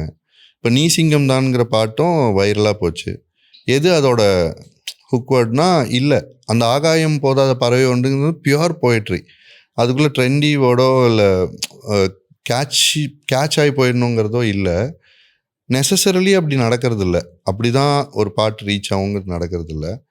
ஆனால் எந்த தேடல் எனக்குள்ளே இருக்கும், நான் அவங்க ட்ரெண்டின்னு மீன் பண்ணுறதை நான் எப்படி புரிஞ்சுக்கிறேன்னா, கேட்காத ஒரு சவுண்டு ஒரு சவுண்டை கேட்கும்போது நமக்கு ஒரு அந்த சவுண்டில் உள்ள ஒரு ரிதமிக் ஸ்ட்ரக்சரோ இல்லை ஒரு மென்மையோ இல்லை ஒரு ரொம்ப பவர்ஃபுல்லான சாங்கில் வந்து ஒரு அதோட வீரியமோ இதெல்லாம் நம்மளை அடிக்கும்ல. அதுதான் அவங்க ட்ரெண்டி அண்ட் கேட்சின்னு சொல்கிறாங்கன்னு நான் தள்ளி நின்று புரிஞ்சுக்கிறேன், உள்ளேருந்து புரிஞ்சிக்க விருப்பப்படலை. ஸோ அதுக்காக பாட்டு ஆக்சுவலாக பண்ணதே இல்லை. பட் சம்டைம்ஸ் என்னென்னா, இப்போ அந்த கனிமா பாட்டில் வந்து கனிமா பாட்டு ஃபுல்லாக நாங்கள் பண்ணிட்டோம். பண்ணதுக்கப்புறம் அந்த கனிமான்ற வேர்டு சந்தோஷம்னா டியூனில் போட்டிருந்தார், சும்மா பின்னாடி ஏதோ ஒரு இடத்துல இருந்தது. நான் அதை கேட்கும்போது இந்த வேர்டு ரொம்ப நல்லா இருக்கு, இதோட சவுண்டு நல்லா இருக்கு, கனிமான்றது இதுதான் பாட்டோட பேராக இருந்தால் நல்லா இருக்கும்ண்ணா அப்படின்னு கேட்டேன். அப்படியா சொல்கிறேன், இந்த பாட்டு இதுக்கு இதையா பேராக வைக்கணுன்றனா, ஆமாம் இதை வச்சுட்டு கொஞ்சம் முன்னாடி இதை கொண்டு வந்தோம்னா நல்லாயிருக்கும், அது எங்கேயோ பின்னாடி இருக்குது, இதை தூக்கிட்டு வந்து முன்னாடி பண்ணலாம் அப்படின்னு சொன்னோன்னே அப்புறம் அந்த இதெல்லாம் ஆட் ஆச்சு. கனிமா அதெல்லாம் வந்து ஃபர்ஸ்ட் கிடையாது, அதை பண்ணிட்டு எடுத்துகிட்டு வந்து முன்னாடி வச்சாங்க. அதுக்கு மீனிங்கே இல்லை, கனிமான்றது ஒரு சவுண்டிங் மட்டும், சவுண்டிங் வேர்ட். மீனிங் கிரியேட் பண்ண முடியும், நான் நிறைய மீனிங்ஸ் அதுக்குள்ளே கிரியேட் பண்ண முடியும். அவரே போட்டதுனால அவர் என்ன மீனிங் அதை போட்டாருன்னு எனக்கு தெரில. இப்போ கனி போன்றவளே நீ ஒரு கனிமான்னு சொல்லலாம், அவர் என்ன மீனிங்கில் அதை பிளேஸ் பண்ணாருங்கிறது எனக்கு தெரில. பட் அது ரொம்ப நல்லா இருந்தது, வேர்டாக நல்லா இருந்ததுன்னு சொல்லிட்டு அதை முன்னாடி எடுத்து வந்து போட்டோம். ஓகே. இப்போ இந்த நீ சிங்கம் தான் பாட்டு, ஐ don't no, that's one powerful song. நீங்கள் எந்த இடத்துல போட்டாலும் ஒரு எலிவேஷன் ஒன்று இருக்குது, ஒரு ஃபீலிங் ஒன்று. முக்கியமாக நிறைய ஸ்டேஜஸில் நான் வந்து ஹோஸ்ட் பண்ணுறதுனால நான் சொல்கிறேன், யாராவது ஒருத்தங்களை வர வைக்கிறாங்க, ஏதோ இமோஷனல் மொமெண்ட் நடக்குது, ஏதோ ஒரு எலிவேஷன் மொமெண்ட் அப்படின்றப்போ இந்த பாட்டு வந்து it just adds up to the moment all together, வேற ஒரு லெவலில் கொண்டு போயிடும். ஸோ இந்த பாட்டு எப்படி நடந்தது? What is the back story of the song? அது ஒரு இன்ட்ரெஸ்டிங் பேக் ஸ்டோரினா, சார் வந்து முதல்ல இப்போ நான் அவரோட ஒர்க் பண்ணுறேன், கிருஷ்ணா சாரோட, ரமன் சாரோட நிறைய நான் ஒர்க் பண்ணியிருக்கேன். அப்போ வந்து ஒரு மிகப்பெரிய ரெஸ்பான்சிபிலிட்டி இருக்கும், தலை மேலே எவ்வளோ பெரிய ப்ரெஷர் அது. ஏன்னா அவங்க அதுக்கு முன்னாடி முன்னாடி கொடுத்த ஆல்பம் என்ன அப்படின்னு போய் தேடினா சில்லுன்னு ஒரு காதல், என்ன மாதிரி சாங்ஸு, அப்படி ஒரு சாங் ஒரு ஆல்பம்குள்ளேருந்து அவங்க அடுத்த சாங்க்கு வரும்போது எவ்வளோ ரெஸ்பான்சிபிளாக ஒர்க் பண்ணணுன்றது மட்டும் இருந்தது. நீங்கள் எலிவேஷன் சாங்கில் ஒரு ஸ்பெஷல் சாங்னு சொல்லும்போது, நான் எழுதின சாங்ஸில் one of the most special songs அது, நானும் அக்செப்ட் பண்ணுறேன். ஏன்னா ஒரு பிக்கெஸ்ட் எலிவேஷன் அதில் இருக்குது. எலிவேஷன் ஜென்ரலாக அடுத்தவங்களோட கம்பேர் பண்ணி வரும், அவங்கள கம்பேர் பண்ணும்போது நம்ம யாருன்றது. இது வந்து இன்னர் செல்ஃப், உள்ள உள்ள ஒரு இன்வெர்ட் ஜேர்னி அது. ஸோ அந்த ஆகாயம் போதாத பறவை ஒன்று. ஆகாயத்தை ஃபுல்லாக பார்த்துட்டேன்னா, இந்த ஆகாயமே என்னோடதுன்னு மேலே பறந்துருச்சு அந்த பறவை, எல்லாமே கிடச்சிருச்சு அதுக்கு. ஆனால் நிறைவு வரல. எல்லாமே பார்த்து நிறைவு எனக்கு ஏன் வரல அப்படிங்கும்போது, நதி கண்ணாடி பார்த்து மனம் நிறைந்தது என்று. நதி கண்ணாடியில் போய் நதி ஓடிட்டு இருக்கு, அது கண்ணாடி மாதிரி இருக்குது. அது எங்கே முகம் பார்க்கும்? நதியில் தான் பார்க்கணும். உட்காரும்போது தன்னை பார்க்குது. ஓகே, எவ்வளோ வெளியிலேருந்து வேணும் வேணும் வேணும்னு நினச்சாலும் நமக்கு அது கம்ப்ளீஷன் கிடையாது. என்ன நான் உணர்றேன், நான் தான் கம்ப்ளீஷன்னு புரிஞ்சிக்கும் போது, தன்னை அந்த நதி கண்ணாடியில் பார்க்கும்போது அது நிறைவு அடைஞ்சிருச்சு. ஸோ அந்த நிறைவு அடுத்தது எந்த கட்டத்துக்கு போக முடியுன்றது வந்து அடுத்த வரிகளில் வரும். இப்போ ஒரு எறும்புக்கு தாகம்னா எவ்வளோ இருக்கும், அது எவ்வளோ தண்ணி குடிச்சிட முடியாதுல்ல, ஒரு ட்ராப் ஆஃப் வாட்டர், அவ்வளோதான். ஆனால் இப்போ கடலே இருக்குது, கடலால் தீராத எறும்பின் தாகங்கள். ஒரு கடலே இருக்குது, ஆனால் எறும்புக்கு அந்த தாகம் தீரல. ஏன்னா அதில் உப்புத்தன்மை இருக்குது. நீ கடலாகவே இருந்துட்டு போ, ஆனால் உனக்கு கொடுக்கணுன்ற உனக்கு மனசு இல்லைன்னா அது வேஸ்ட்டு தான் கடைசியாக. ஆனால் ஒரு சின்ன பனித்துளி தான், அந்த பனித்துளியிலேருந்து அதோட தாகம் தீருதில்ல. கடலால் தீராத எறும்பின் தாகங்கள் பனித்துளி தீர்க்கும் அப்படின்றது தான். ஒரு சின்ன ட்ராப் தான் அது பனித்துளின்றது. ஆனால் அது கொடுக்குற தன்மை இருக்குது அந்த பனித்துளிட்டேங்கும் போது. இந்த மாதிரி ரொம்ப ஃபிலசாஃபிக்கலான ஒரு எலிவேஷன் சாங் அது. நிஜமாவே அதை டைசெக்ட் பண்ணுறப்போ தான் இவ்வளோ லேயர்ஸ் ஆஃப் மீனிங் இருக்குது அதுக்குள்ளே. சும்மா பாடிடுறோம், சும்மா கேட்குறோம், அந்த மியூசிக் அந்த லிரிக்ஸ் எல்லாம் சேர்ந்து ஒரு இது இருக்குது. பட் ஆல்டுகெதர் மீனிங்காக கேட்குறப்போ வாவ் நல்லா இருக்கேப்பா இது அப்படின்ற ஒரு ஃபீல் தான். அந்த வருத்தம்னு சொல்ல முடியாது, கொண்டு போய் சேர்க்க வேண்டியது என்னோட கடமையும் கூட. அதுக்கு இப்போ இந்த மாதிரி அந்த பாட்டை பற்றி கேட்கணும். நீங்கள் கேட்குறீங்கல்ல, அது உங்களுக்கும் அந்த கிரெடிட் போகும். எனக்கு அந்த ரீல்ஸில் இப்போ சில போர்ஷன் ஹிட் ஆகி போகும்ல, அந்த போர்ஷன் தவிர அந்த பாட்டில் உள்ள மற்றது எதுவுமே கவனிக்கப்படாமல் போயிடுது. ஒரு பாட்டை ஹிட் பண்ணுறதே கஷ்டம், அதில் இப்போ கண்டென்ட் வைக்கிறது கஷ்டம். கண்டென்ட் வச்ச பாட்டை ஹிட் பண்ணுறது கஷ்டம். ஹிட் ஆயிடுச்சுன்ற மன நிறைவு வரும்போதுமே கூட மற்ற லைன்ஸ் எதுவுமே போகாத தன்மை ஆஃப் லைட் வந்துருச்சு. அந்த 2 லைன் மட்டும் போதும்னு எடுத்துக்கிறது இருக்குல்ல, அது வரும்போது ஓகே நம்ம இதை கொண்டு போய் சேர்க்கணுன்றது. உதாரணத்துக்கு அந்த பாட்டோட சரணம் வந்து எனக்கு ரொம்ப ஃபேவரெட். பார் என்ற தேருக்குள் ஊர்கோலங்கள். பாருங்கிறது உலகம், இந்த பாருங்கிற இந்த உலகத்துக்குள்ள ஊர்கோலங்கள். தேர் யார் சொந்தமானால்தான் என்ன சொல். இப்போ நம்ம ஒரு காரில் போகிறோம், யாரோ 2 பேர் காரில் போகிறோம், நான் ஒரு ஃப்ரெண்டோட காரில் போகிறேன். போகும்போது நான் ஏறி உட்காரும்போது அது அவரோட காருங்கிற கான்சியஸ்னஸ் எனக்கு இருக்கும். ஒரு பாயிண்ட்டுக்கு அப்புறம் அது ஒரு ஜேர்னியை தாண்டி நம்ம பேசிக்கிட்டே போகும்போதோ, ஏதோ ஒரு பாட்டு கேட்டு நம்ம அந்த ட்ராவல் போகும்போதோ அந்த கார் யாரோடதுங்கிறதுலாம் நம்ம மறந்துடுவோம். ஒரு பாயிண்ட்டுக்கு அப்புறம் அந்த ஜேர்னியை ரசிக்க ஆரம்பிச்சிருவோம்ல. அந்த மாதிரி தாட் ப்ராசஸில் இங்கே வாழ முடியுமா? இதை வந்து நான் தினம் தான் குடும்பத்தை சேவ் பண்ண ஓடுற பண கஷ்டத்தை புரிஞ்சிக்காமல் சொல்ல, அதெல்லாம் மீறி வரும்போது சொல்கிறேன். பணம் இருக்கிறவங்கள சொல்கிறேன். இருக்கும்போது இது யாரோடது, அது யாரோடது, இன்னும் எனக்கு வேணும், அது வேணும், இது வேணும், தப்பு இல்லை. ஆனால் இதை மட்டுமே நோக்கி ஓடுறது சொல்கிறேன். அதை தாண்டி பார் என்ற தேருக்குள் ஊர்கோலங்கள். தேர் யார் சொந்தமானால்தான் என்ன. மழை காற்று மான்குட்டி போலே சுயமின்றி வாழ்வோம் மண்மேலே. உன் நிலத்தினில் மலரை நீ சிறையினில் இடலாம். என்னோடது அப்படின்னு நீ உன்னோட நிலத்துக்குள்ளே ஒரு வேலி கட்டி ஒரு மலரை ஒரு நட்டு வச்சு ஒரு மலரை நீ ரசிச்சுக்கலாம். அதன் நறுமணம் எல்லையை கடந்து வீசும். அதை என்ன பண்ணுவ? அந்த மாதிரி ஒரு பூவா நீ இருந்துட்டா தான் என்ன அப்படின்றது இருக்கும். ஆனால் இதெல்லாம் போய் இன்னும் சேரலன்னு தோணுது. சார் ஐ திங்க் ஜென்ரலி இது வந்து உங்களுக்கு ஒரு வருத்தமாக இருந்தால் கூட முன்னாடி ஒரு 90s கிட்ஸ் வரைக்குமே இந்த லிரிக்ஸை வந்து ரொம்ப கான்சென்ட்ரேட் பண்ணி அதை ரொம்ப படிக்கிற ஒரு புக்கே இருக்கும்னு நினைக்கிறேன்ல. லிரிக்ஸ் புக்குன்னே இருக்கும். ஒரு படம் வந்துச்சு அப்படின்னா அதோட பாட்டு எல்லா வரியும் எல்லாருக்கும் தெரியும். பட் இப்போ இருக்கிற ஒரு ஜென்ரேஷனுக்கு வந்துட்டு I think most of the லிரிக்ஸை படிக்கிறதுக்கோ இல்லை அதை அனுபவிக்கிறதுக்கான ஒரு ஸ்பேஸ் அண்ட் டைம் எனர்ஜி அதில் அவங்க இல்லை கொடுக்கலையோன்ற ஒரு வருத்தம் இருக்குது. நிறைய பேருக்கு லிரிக்ஸே தெரியல. பாட்டு நீங்கள் சொன்ன மாதிரி தான் ஒரு போர்ஷன் தெரியுது, அதுக்கப்புறம் ஃபுல் பாட்டுக்கான லிரிக்ஸ் வந்து ஏற மாட்டேன். மேபி அந்த மாதிரி ரெஸ்பான்சிபிளாக படிக்க, ஏன்னா நிறைய நல்ல வார்த்தைகள் இருக்குது, நிறைய புதிய வேர்ட்ஸ் லேர்னிங் நிறைய இருக்குது. ஸோ அது பண்ணலான் அப்படின்னு எனக்கு ஒரு அகெயின் எழுதுகிற எங்கள் மேலேயும் சேர்த்து தான் ப்ளேமை ஒரு சைடில் மட்டும் நான் ஷிஃப்ட் பண்ண விரும்பல. இந்த ஜென்ரேஷன் இப்படி ஆயிட்டாங்க அப்படின்ட்டு. அதே ஜென்ரேஷன் தான் இப்போ முத்தமழை மாதிரி ஒரு பாட்டு, இல்லை அமுதக்கடல் உனக்கு தானே நாங்களே எதிர்பார்க்கல. ஐ மீன் சித்தா சாங்கு அது அவ்வளோ பெரிய இடத்துக்கு போவோம் அப்படின்னா ஒரு சின்ன படத்தில் பண்ணோம். ஹார்ட்ஃபெல்ட்டாக ஒரு சாங் பண்ணோம். பொதுவாக நானும் சந்தோஷ் சாருமே ஒர்க் பண்ணிவிட்டு பேசிப்போம். ஓகேடா 5 இயர்ஸா அப்படின்னு கேட்பாரு. அந்த பாட்டு ரீச் ஆகி போய் ஒரு இடத்த அடையிறதுக்கு. சில சாங்ஸ் வந்து இன்ஸ்டன்ட் ஹிட் ஆகணும்னு பண்ணுவோம். அதோட தேவை அது சந்தைத்தன்மை. உதாரணத்துக்கு பொட்டலை மிட்டாயோ இல்லை கனிமாவோ அப்பப்போ ஹிட் ஆக வேண்டிய நெசசிட்டி இருக்கும். ஆனால் அதெல்லாம் மறந்துட்டு ஒரு நல்ல கலை ஒன்று பண்ணுவோம்.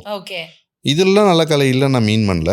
பட் சந்தைத்தன்மையை வந்து கொஞ்சம் ஒதுக்கி வச்சுட்டு ஒன்று பண்ணலான்னு நினைக்கிறதோ கார்குழல் கடவையோ இல்லை மெர்க்குரியில் ஒரு சாங் இருக்குது. நிறைய கிளாசிக்ஸ் இருக்குது அந்த சந்தோஷனோட ஒர்க் பண்ணது. அதெல்லாம் போய் ரீச் ஆக ஈவன் அவள்னு ஒரு சாங் இருக்குது மனிதனில். அவள் குழல் உதிர்த்திடும் அப்படின்ட்டு அந்த சாங் ரீச் ஆகிறதுக்கு ரொம்ப வருஷம் ஆச்சு. ரொம்ப வருஷம் ஆச்சு அந்த சாங் ரீச் ஆகிறதுக்கு. பட் ஆயிடுச்சு அல்டிமேட்லி. இட் இஸ் மேபி அதுக்கான ரெகக்னிஷன் லேட்டாக கிடைச்சாலும் கண்டிப்பாக கிடைச்சிருன்ற ஒரு இது இருக்குது. பட் as you said இன்ஸ்டண்ட்டாக கிடைச்சா அது இன்னும் ஒரு மோர் இது தானே டு த கிரியேட்டர்ஸ்க்கு அது இன்னொரு ஆட் ஆனாக இருக்கும். ஆனால் இந்த தமிழை கொண்டு போய் மற்றவங்கள்ட்ட சேர்க்கறதும் சரி எல்லாரோட ரெஸ்பான்சிபிலிட்டியாகவும் நான் பார்க்குறேன். இந்த ஜென்ரேஷன் பண்ணலங்கிறது மட்டும் இல்லாமல் நான் எழுதணும் முதல்ல. நிறைய பேர் எழுதுகிறாங்க, நான் கம்மியாக எழுதுகிறேன். மேபி நான் பெட்டராக எழுதணும்னு நான் யோசிக்கலாம். இப்போது இன்டர்வியூஸ்லையுமே அதை எடுத்து பொறுமையாக கேட்டு அதை மக்கள் கொண்டு போய் சேர்க்கணுங்கிற ஒரு இன்ட்ரெஸ்ட் வேணும்ல. இல்லை நம்ம இதை பற்றி பேசுவோம் இன்னும் பெட்டராக செல் ஆகும் அப்படின்றது இருந்தும் நீங்கள் இதுக்கு டைம் ஸ்பெண்ட் பண்ணுறீங்கல்ல. ஸோ உங்களுக்கு அது கிரெடிட் இருக்குது. இது மாதிரி எல்லாரோட எஃபர்ட்டும் சேர்ந்து தான் அது நடக்கும்னு நினைக்கிறேன். கண்டிப்பாக இதை நம்ம வந்து ஒன்றா செய்யலாம் இதை. எஸ். ஸோ அதர் சாங்ஸ் பற்றி கண்டிப்பாக பேசணும். இப்போ இந்த கார்குழல் கடவையே அது என்ன வார்த்தையை டைசெக்ட் பண்ணுங்க, சொல்லுங்கள் எங்களுக்கு அதில் என்ன இருக்குது. அது வந்து ஆக்சுவலாக அந்த ஆல்பம் பண்ணும்போது கடைசி 2 பாட்டு ஆல்பமே முடிஞ்சிருச்சு. லாஸ்ட் 2 சாங் அதுதான்.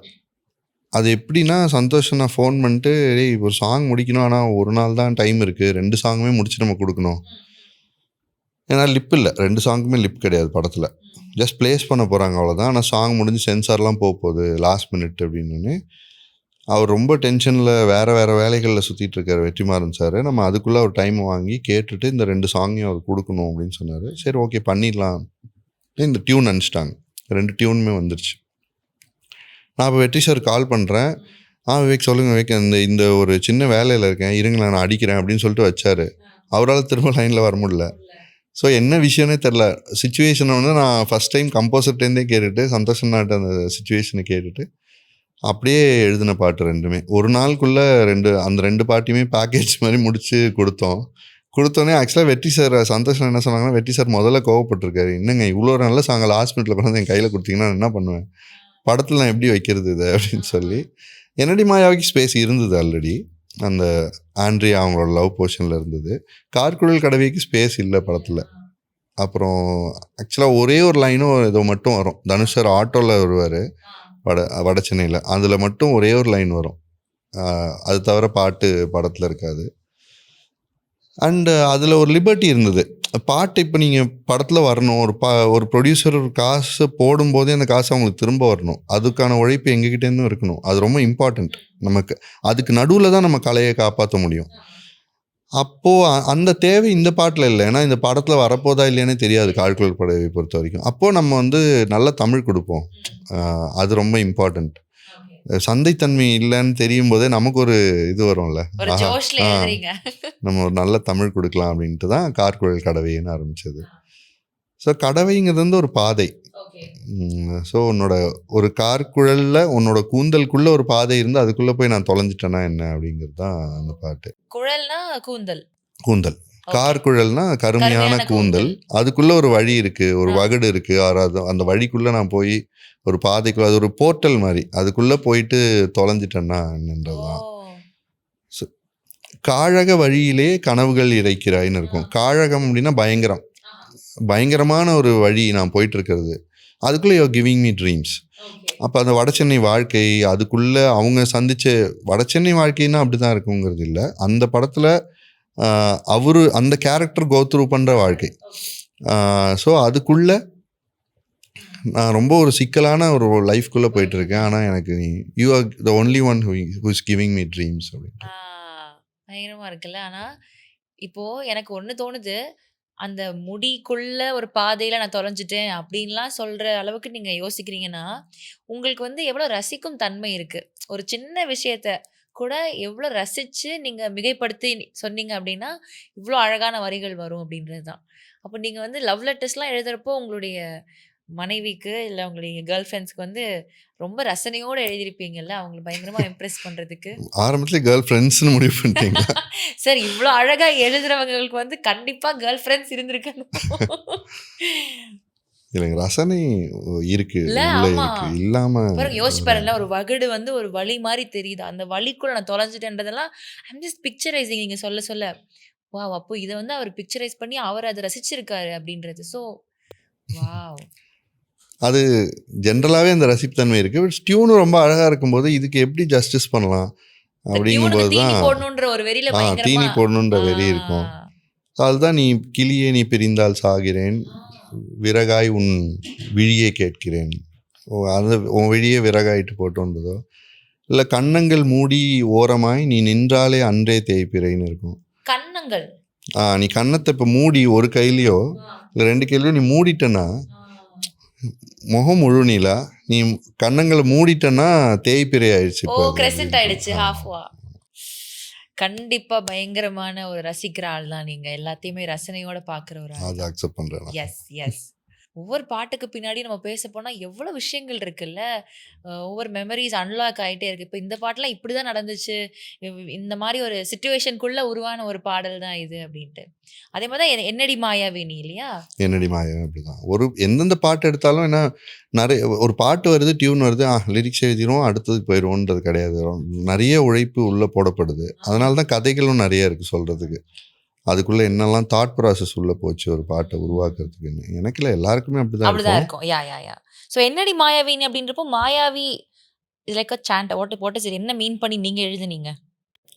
மந்திரம் செய்பவள், செய்பவள்ன்றது தான். வசியம் செய்யும் ஒரு என்ன மேஜிக் பண்ண நீ, பண்ற. என்ன மாயாவினி, லைஃப் எப்படி புரட்டி போடுறியே, என்ன அந்தரத்தில் போய் விடுறியே அப்படின்றது தான். அதெல்லாம் அந்த கண்ணை மூடிட்டு அந்த பாட்டை கேட்டா அது எங்கேயோ கொண்டு போய் ஏதோ வேற கிரகத்துல கொண்டு போய் விடுற மாதிரி ஒரு பாட்டு. லிரிக்ஸும் சரி, டியூனும் சரி, அந்த வாய்ஸும் சரி பயங்கரமா இருக்கும். என்சாண்டிங் சாங் அந்த மாதிரி இல்ல. Beautiful song. அகைன் இப்போ ஸ்டார்டிங் சிலபல் வந்து தா த ந அவ்வளோ இருக்குது. ஸோ இப்போ அந்த தா அப்படின்ற இடத்துல நீங்கள் ஒரு 10 சொற்கள் தான் போட முடியும்.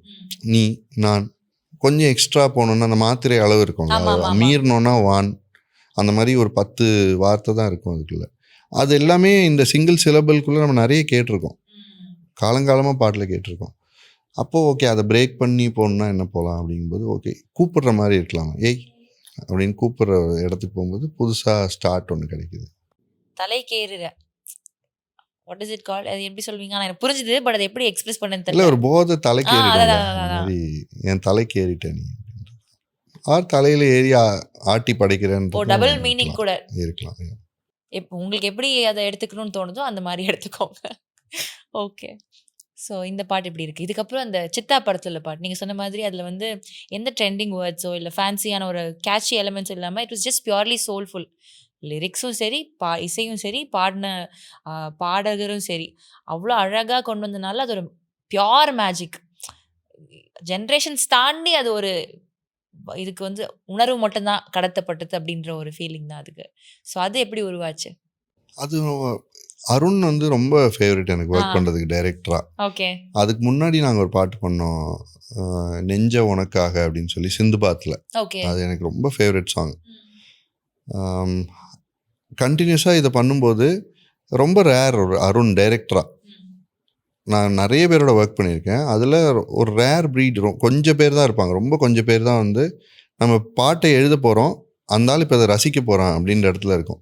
மற்றவங்களாம் இவ்வளோ வேணாம் போய்ட்ரின்றாங்க, கம்மி பண்ணிடலாம், இன்னும் கொஞ்சம் எளிமையாக இருக்கட்டும், சிம்பிளாக எழுதலாம், கலோக்கியலாக போகலாம், இந்த மாதிரி நிறைய கமெண்ட்ஸ் வரும்.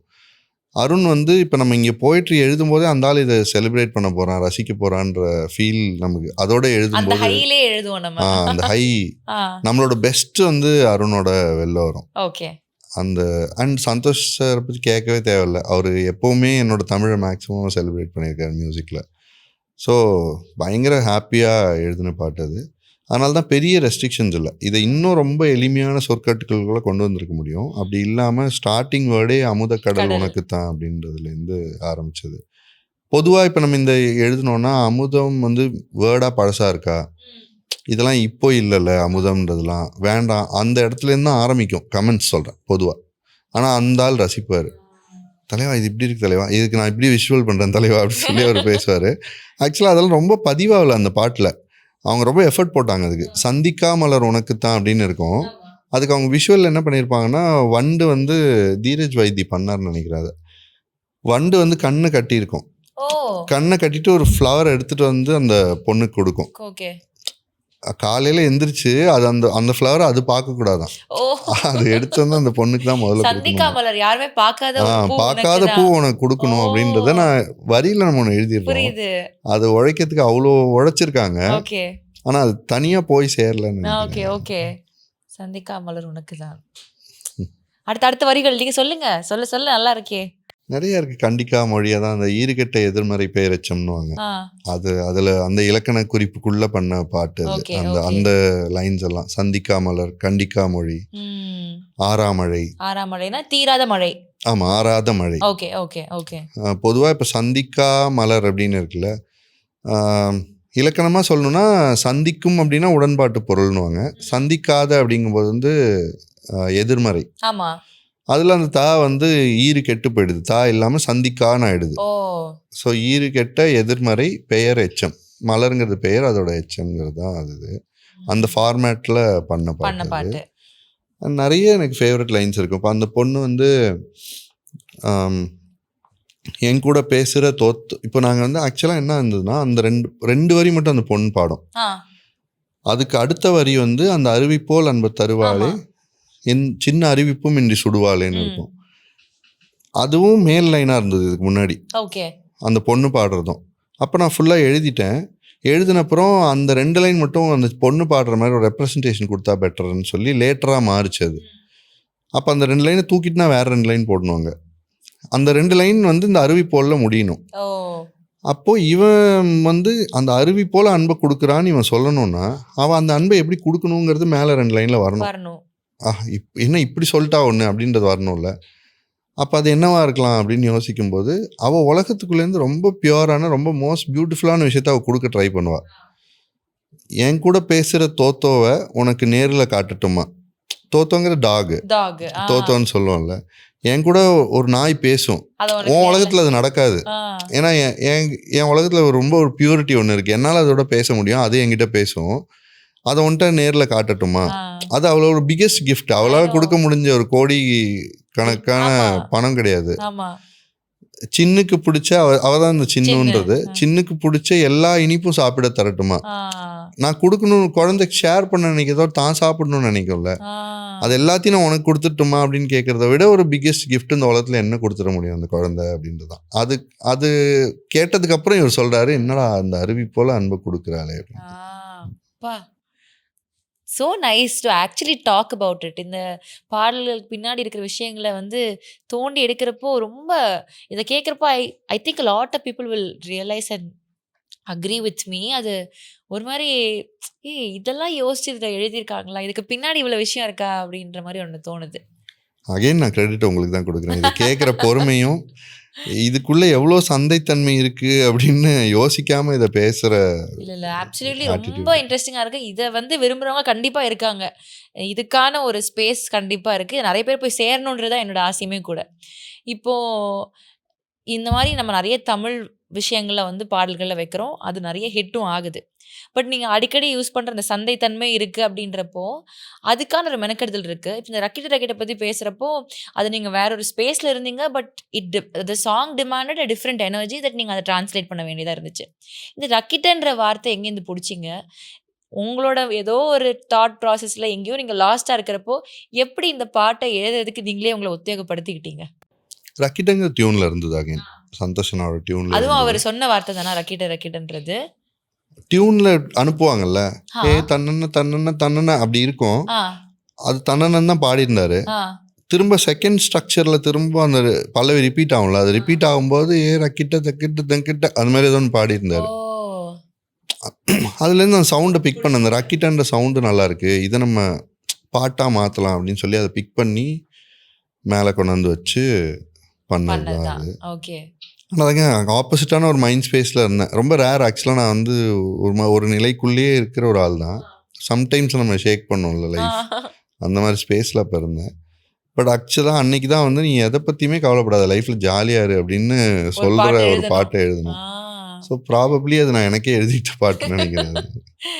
ஸோ என்ன வேணாலும் நடக்கட்டும், சந்தோஷமா இரு. அந்த பாட்டு உங்களை ஹாப்பி ஆக்குச்சா? Like after writing did it make sense to you? ஞாபகம் இல்லை இப்போ, ஆ. ஏன்னா எழுதுகிற ப்ராசஸ் ரொம்ப கஷ்டமாக இருந்தது. ஆப்போசிட் பாயிண்ட்லேருந்து அந்த பாட்டை அப்ரோச் பண்ணுறதுக்கு ரொம்ப இல்ல டிஃபிகல்ட்டாக நம்ம இருந்தது. ரொம்ப வாழ்க்கையே என்னடா இப்படி இருக்கு அப்படின்னு ஒரு தரையில இருக்கிறப்போ செம்மையா இருக்க போதும் வாழ்க்கை, don't care about the other person அப்படின்ற மாதிரி ஒரு டோன்ல எழுதணும். உங்களுக்கே ஆறுதல் சொல்லிக்கிட்ட மாதிரி ஒரு இதுதான் இல்ல? அது அதான் நம்ம தனியாக நம்மகிட்டேருந்து வெளில போயிட்டு நமக்கு ஒரு ஆறுதல் சொல்லணும்ல. ஆமா.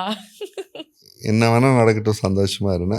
கடைசியாக நீ ஹம்பிளாக எல்லாத்தையும் விலைக்கு வச்சுட்டு யோசிச்சு பார்த்தோன்னா உயிர் இருக்குது. நிறைய பேருக்கு இல்லாமல் போயிட்டாங்க. நீ இருக்க, உன்னால் சர்வை பண்ண முடியுது. உன்னோட கஷ்டங்கள் பாடுறவங்க எவ்வளோ பேர் இருக்காங்க. நீங்கள் ப்ரிவிலேஜான ஒரு இடத்துலேருந்து இருக்கு. அதை பார்க்க உள்ள தோண்டும் போது ஒரு அமைதி கிடைக்கும்ல. அது ஏன் மேபி அந்த டைமில் எனக்கு அது அவ்வளோ பெரிய ஆறுதலை கொடுத்தது அப்படின்னு தோணலைன்னா, நம்ம அந்த கஷ்டத்தை அனுபவிச்சுட்டு இருக்கும்போது சம்டைம்ஸ் அது ஒர்க் ஆகாது. அது கொஞ்சம் தள்ளி வந்து பார்க்கும்போது ஒர்க் ஆகலாம். எனக்கு அந்த மாதிரி நடந்திருக்கு. இந்த பாட்டுலாம் கையில் கிடைச்சது தொலைஞ்சா இன்னும் ரொம்ப பிடிச்சது கிடைக்கும் ஆமா. ஐயோ அந்த அப்படின்னு. பாட்டு நம்ம தனியா டைசெக்ட் பண்ணுவோம். அதெல்லாம் வந்து அது ஒரு வாழ்க்கை தத்துவத்தையே போட்டிருப்பீங்க. ஒரு வட்டம் போட்டு அதுக்குள்ள வாழாத அப்படி இப்படின்ட்டு விச் இஸ் ஆக்சுவலி வெரி ஆமால்ல அப்படின்னு பாட்டையும் என்ஜாய் பண்ணிருக்கேன், லிரிக்ஸையும் ரொம்ப என்ஜாய் பண்ணது இந்த பாட்டுல. So how was it writing for தலைவர்? பயங்கர எக்ஸைட்மெண்ட். ஏன்னா ஃபர்ஸ்ட் டைம் அனி கால் பண்ணி அன்னைக்கு ஒரு டஃப்பான சுச்சுவேஷன் அன்றைக்கி, அன்றைக்கி ஹோல் டேவே. பிகாஸ் எனக்கு யுவன் சார் வந்து நான் அந்த நெஞ்ச உனக்காகன்னு ஒரு பாட்டு பற்றி பேசிட்டு இருந்தேன் சிந்து பாத்தில். அந்த பாட்டோட டியூன் நினச்சிட்டு நெக்ஸ்ட் டே வந்து சிங்கர் ஊருக்கு கிளம்புறாங்க. 1 டேக்குள்ளே அந்த சாங்கை பண்ணிட முடியுமா அப்படின்னு கேட்டாங்க. கண்டிப்பாக பண்ணிடலாம் சார், நான் மேக்ஸிமம் நான் 1 டே தான் எல்லா சாங்குமே எழுதுறதுக்கிட்ட ஆகும், பண்ணிடலாம் அப்படின்னு சொல்லிட்டேன். சப்சிக்வெண்ட்டாக உடனே கொஞ்ச நேரத்தில் அனிட்டேன்னு கால் வந்தது. இது மாதிரி ப்ரோ, இது மாதிரி ஒரு பாட்டு, நான் அவசரம் ஷூட்டு உடனே பண்ணோம், இன்றைக்கி பண்ணோம் முடியுமான்னா. சரி 2 பாட்டு ஒரு நாள் சமாளிக்க முடியுமா அப்படின்றது. சரி ஓகே சமாளிச்சிடலாம் அப்படின்னு தோணும்போது தான் அந்த டியூன் வந்தது. மரண மாசோட டியூன் வந்தது.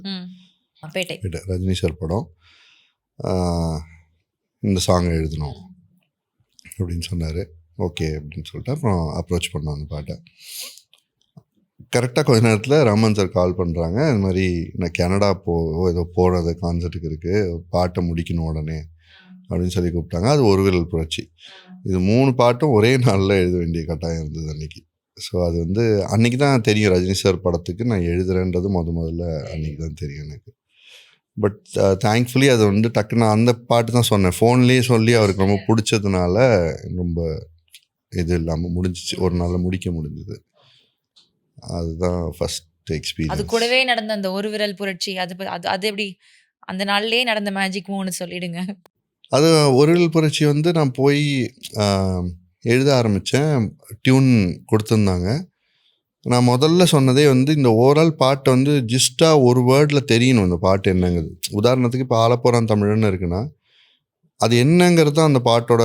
ஏன் தமிழன் ஆள்றான், உலகத்தையே தமிழன் ஆள்றான்னா எதனால் அப்படிங்கிறது அவன் வாயில மாட்டு கூட நீதியை வாங்கி கொடுத்தவன் அப்படின்றது ஒவ்வொன்றா அதோட நோட்ஸ் தான் அந்த பாட்டு. ஒரு மகுடத்தை தரிக்கிற மாதிரி அகரம் நம்மகிட்ட இருக்குது அப்படின்றது தான் அது. அதே மாதிரி இப்போ சிங்கப்பெண்ணே அப்படின்னா ஏன் சிங்கப்பெண்ணுன்னா இவ்வளோ வழிகளை கடந்து ஒரு பொண்ணால் வர முடியும். நீ விடியல் ஒன்றை கூவி ஏற்றுவாய், பொட்டக்கோழி கூவி பொழுது விடியாதுன்னுவாங்க, அதை உடைக்கணும் அந்த பாட்டுக்குள்ளேன்னு நினச்சோம். அது கன்வே ஆச்சுன்னு தெரில. பட் விடியல் ஒன்றை கூவி ஏற்றுவாயின்னு இருக்கும். பொட்டக்கூழி கூவி பொழுது விடிஞ்சிடாது, ஆண் சேவல் கூவி தான் பொழுது விடியுன்றத ஒரு பெண்ணை கீழே வைக்கிறதுக்கு சொல்கிற ஒரு சொலவடை மாரி ஒரு இது மாதிரி கிராமத்தில் இருக்கும்.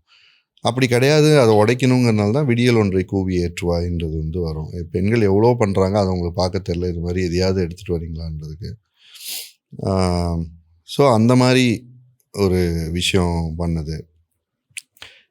இப்போ இந்த ஒரு நீ ஓட்டு போடுறது எவ்வளோ முக்கியங்கிறத சொல்லணுன்னா ஒரு விரல் புரட்சி அப்படிங்கிறது வந்து அந்த பாட்டை கரெக்டாக சம்மரைஸ் பண்ணும் அப்படின்றதுனால ஃபஸ்ட்டு நான் அதை தான் சொன்னேன், இப்படி இருக்கலாமா பாட்டு பேர் அப்படின்னு. முருகதாஸ் சார் ரொம்ப எக்ஸைட் ஆகிட்டாங்க, சூப்பராக இருக்குது, இதே வச்சு போகலாம். ராமன் சாருக்கு ரொம்ப பிடிச்சிருச்சு, இதே வச்சு போகலாம் அப்படின்னு சொன்னாங்க. அப்புறம் அப்படியே அடுத்தடுத்து வரிகள். Okay okay. ஸோ அந்த ஒரு வார்த்தை அந்த பாடல சம்மரைஸ் பண்ற மாதிரி இருந்தா இன்னும் நல்லா இருக்கும் அப்படின்ற ஒரு முயற்சியில பண்ணதா. பட் சோ நைஸ்ல, ஆமாம், ஹோல்சமா அமைஞ்சிருச்சு. ஒரு விரல் புரட்சிங்கிறது எதனால் நீ பண்ணணும் அப்படின்னா அந்த பாட்டில் நிறைய இருக்கு. இருக்கும். ஏன் அப்படின்னா, நீதியை கொள்கிறான் மௌனமாய் போகிறோம். ஆமா, நீங்க சொல்ற மாதிரி அந்த ஃபர்ஸ்ட் வேர்ட், அதுக்கு கீழே வந்து அதோடைய சப்போர்ட்டிங் லைன்ஸ் எல்லாம் அதுக்கு அடுத்தடுத்து வருது. ஓகே. ஊமைகள் தேசத்தில் காதையும் மூடினோம். தேசமே ஊமையா இருக்கு, பிரச்சனைக்கு எதிராக பேச மாட்டேங்குது. அப்படியே ஏதாவது மீறி ஏதாவது ஒன்று ரெண்டு பேசினா கூட நம்ம காதை மூடிக்கிட்டா எப்படி? இது நடக்கக்கூடாதுன்னா ஒரு விரல் புரட்சி நடக்கணும். எப்படி ரூம் போட்டு யோசிப்பீங்களா இந்த மாதிரிலாம் வார்த்தைகள்லாம் தேடி எடுத்து பண்றதுக்கு? அதுக்கு தான் பணம் யோசிச்சுதான் ஆகணும் அப்படின்றீங்க. அதுதான் என் வேலைமா. For today we'll just end up with one last question. இப்போ வந்து நீங்க ஸ்க்ரீன் பிளே நிறைய பண்றீங்க, ரைட்டிங்ல வந்து களம் இறங்கி இருக்கிறீங்க அப்படின்றது வந்து ஒரு latest news. Like 4-5 years you've been doing this, இல்ல? So where did this writing habit start and அது எவென்ச்சுவலி எப்படி போய்கிட்டு இருக்கு? இப்போ பெரிய படங்களுக்கு அட்லீஸ்ட் சார் கூட ஒர்க் பண்ணிட்டு இருக்கீங்கன்றது தான் talk of the town. So please tell us about that. Writing வந்து ஃபர்ஸ்ட் எனக்கு ஃப்ரோசன் ஃப்ரான்ச்சைஸ் இருக்கு இல்லையா, ஃப்ரோசன் 2க்கு வந்து தமிழ் எழுதுறதுக்கு கேட்டாங்க. அதான் என்னோட முதல் ரைட்டிங் ஒர்க்கு. ரொம்ப நல்லா அமைஞ்சது, படமும் பெரிய ஹிட் ஆச்சு தமிழில். அப்படியே அடுத்தடுத்த படங்கள் இங்கே தமிழ்லேருந்தே கூட வர ஆரம்பிச்சிது. நண்பர் ஒருத்தர் இருக்கார் பிரசாந்த்னு, அவர் வந்து ரொம்ப கம்பல் பண்ணி என்னை ஒரு படத்துக்கு எழுத கேட்டார். நான் அப்போ சொன்னேன் எனக்கு எழுத வரும்னே எனக்கு தோணலை. ஐ மீன் ரொம்ப இன்ட்ரெஸ்ட்டும் இல்லை எனக்கு அப்போ ஸ்க்ரீன் பிளே அந்த ஸ்பேஸில். டயலாக்ஸ் வரைக்கும் ஓகே, ஸ்க்ரீன் பிளே எழுதுகிற அளவுக்கு எனக்கு இன்ட்ரெஸ்ட் இல்லைன்னா, இல்லை நீங்கள் எழுதணும். அவர் கொஞ்ச நாள் என்கிட்ட பேசிகிட்டு இருந்த சென்சிபிலிட்டி. அவர் ஒரு ப்ரொடக்ஷன் கம்பெனியில் ஒர்க் பண்ணிட்டு இருந்தார் சத்யஜோதியில். அப்போது ஏற்பட்ட ஒரு பட்டாஸோட ஒரு ஈவெண்ட்டில் வந்து அவர் பார்த்து பேசிகிட்டு இருந்தப்போ தோனி அவர் கேட்டார். இல்லை நான் ஒர்க் பண்ணலன்னு சொல்லிட்டேன். அவர் திரும்ப திரும்ப ரொம்ப ஃபோர்ஸ் பண்ணோன்னே சரி நம்மளோட ஒருத்தர் நம்புறாரு நம்மளை அப்படின்னு சொல்லிட்டு அப்படியே உள்ளே போனது. அப்புறம் போய் எழுத வரும்போது எழுத வருது, நமக்கு பிடிச்சும் இருக்குது அப்படின்னு சொல்லும்போது அப்படியே அந்த ஜேர்னி கண்டினியூ ஆரம்பிச்சது. அப்புறம் வாரிசு நடந்தது, வாரிசில் ஒர்க் பண்ணோம். அது ஒரு மறக்க முடியாத ஆல் டைம் எக்ஸ்பீரியன்ஸ். அதுக்கப்புறம் இப்போது சங்கர் சாரோட ஒர்க் பண்ணேன். ஓகே. அது ஒரு அன்பிலியபிள் எக்ஸ்பீரியன்ஸ். அவர் சின்ன வயசுலேருந்து பார்த்து அவ்வளோ இன்ஸ்பயர் பண்ணியிருக்காரு. இப்போது அகெயின் அட்லி அவரோட ஒர்க்கிங். இது வரைக்கும் நான் அவரோட ரைட்டிங்கில் இருந்ததில்லை. இந்த ஃபர்ஸ்ட் ஃபில்ம் அவர் ரைட் பண்ணுறோம். Extraordinary director, what a man he is, இல்ல? Unbelievable energy. ஆனால் செட்டில் நாங்கள் இருக்கோம்ல இப்போது, அதனால் அவங்க ரெண்டு பேரும் ஒர்க் பண்ணுறதை பார்க்குறதுக்கே பயங்கரமாக இருக்குது. அல்லு அர்ஜுன் சாரும் ஒரு குறிப்பிட்ட டைமுக்குள்ளே ஒரு 5 நிமிஷத்துக்குள்ளே அவ்வளோ சஜஷன்ஸ் இருக்கும் அவர்கிட்ட. இது இப்படி பண்ணலாமா, இம்ப்ரூவ் பண்ணுறதுக்கு, இது இப்படி பண்ணிடலாமா, இது இப்படி பண்ணால் இன்னும் கொஞ்சம் எலிவேட் ஆகுமா அப்படின்றது. அந்த எலிவேஷனை எடுத்துப்பாங்க இல்லை தள்ளி வைக்கிற ஆட்கள் பார்த்துருப்போம். அதை எடுத்துகிட்டு போய் இன்னும் எலிவேட் பண்ணுவார் இவர் அட்லி. அதுலேருந்து இப்படி ஒன்று போகலாம் அப்படின்னு அவங்களுக்குள்ள உள்ள அந்த ஒர்க்கிங் ப்ராசஸே பார்க்க நல்லா இருக்கு. வெறித்தனமாக உழைக்கிற ஒரு 2 பேரை வந்து பார்க்கறதுக்கு நல்லா போட்டி போட்டு வேலை செய்வாங்க. அது மாதிரி ஹெல்தியான ஒரு காம்படிஷன், ரொம்ப அழகா காம்ப்ளிமெண்ட் பண்ணி ஒர்க் பண்ற ஒரு ஸ்பேஸ்ல இருக்கீங்க நீங்க. மோர் லைக் 2 பேர் ரேஸில் ஓடுறது இல்லை, இது ரொம்ப ரிலே ரேஸ் மாதிரி. அதை வாங்கிட்டு இன்னும் ஃபாஸ்ட்டாக ஓடுறவங்க இருப்பாங்களா, அந்த மாதிரி இருக்கும் 2 பேரும் பார்க்கும்போது. அண்ட் இவ்வளோ ஸ்டார்டம் 2 பேருக்குமே கிடச்சிருச்சு. கிடச்சதுக்கப்புறம் இந்த உழைப்பு இருக்குல்ல இருக்குது. அதுதான் இந்த மாதிரி உள்ளவங்கள்ட்டேருந்து நம்ம கற்றுக்க வேண்டிய விஷயம்னு நினைக்கிறேன். இப்போது விஜய் சார் சொன்னாங்க, நீ ஃபஸ்ட்டு ஷோ பார்த்துட்டு எனக்கு கால் பண்ணு, ஜனநாயகன் தேட்டரில் பார்த்துட்டு. இன்னும் என்ன இருக்குது அவர் அச்சீவ் பண்ணுறதுக்கு? படமாக பண்ணிட்டாரு, என்ன இருக்குது கடைசியாக எல்லாம் பார்த்ததுக்கப்புறமும் என்ன ஆடியன்ஸ் ரெஸ்பான்ஸ், என்ன அதை ரெஸ்பெக்ட் பண்ணுற அந்த ஸ்பேஸ்ல அவர் இருக்கார் இன்னும் இருக்கிறது வந்து அன்பிலீவபிள். அதனால்தான். ஆனால் அந்த ப்ராஜெக்ட் வந்து ரொம்ப செம்மையாக வந்துட்டுருக்கு. அட்லி அவரோட ப்ராஜெக்ட்டு இது வரைக்கும் இந்தியா பார்க்காத ஒரு வேர்ல்டை அந்த வேர்ல்ட் கிளாஸ் சினிமா மாதிரி இருக்கும் நம்மளோட ஒரு படம். வாவ், அப்படி ஒரு வேர்ல்டை தாட் ப்ராசஸை பார்த்துருக்க மாட்டோம் இதுக்கு முன்னாடி. அப்படி ஒன்று பண்ணிட்டு இருக்காரு Atlee. Okay, we are looking forward. உங்களுடைய ஒர்க்காகவும் நிறைய பாடல்கள் எழுதுங்க, எழுதிக்கிட்டே இருங்க. அந்த பாடலுக்கான அந்த வரிகளை வந்து நாங்கள் கற்றுக்கிட்டு புது தமிழ் வார்த்தைகளை நாங்கள் வந்து கற்றுக்குறோம். Don't leave that. கமர்ஷியலாகவும் கொடுங்க, தமிழும் நிறைய எங்களுக்கு சொல்லித்தாங்க. Keep doing your amazing work is always. கண்டிப்பா. எனக்கு தெரிஞ்சு நம்ம ஒன்று பண்ணலாம். இதில் வந்து டைம் காரணத்தினால இந்த பாடல்கள் பற்றி பேசினதை நம்ம வந்து ஒரு ஹால்ட்டில் வைக்கலாம். மக்கள் வந்து இன்னும் பேசணும், இந்த பாட்டை பற்றி பேசுங்க அப்படிலாம் சொன்னால் நீங்கள் எங்களுக்கு டைம் தரணும். நாங்கள் இதே மாதிரி வருவோம்.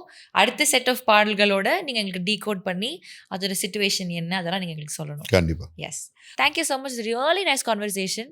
எனக்கு என்னடா முடிக்கிறோமே அப்படின்னு தான் இருக்குது. பட் அங்கே வந்து டைம் ஆயிடுச்சு அப்படின்ட்டாங்க. அதனால் முடிச்சிக்கலாம். பட் ஆல்ரெடி ரிக்வெஸ்ட் பண்ண மாதிரி will do a part 2 very soon. Sure. Thank you thank you. Thank you so much. Thank you. போர்வைக்கால அட்டகாச ஆடியோ ஆஃபர் ஸ்டார்ட் ஆகிருச்சு. போர்வைக்கால பொருட்கள் வாங்கி 1 கோடி மதிப்புள்ள கிஃப்ட்ஸ் வின் பண்ண வாய்ப்பை பெறுங்க.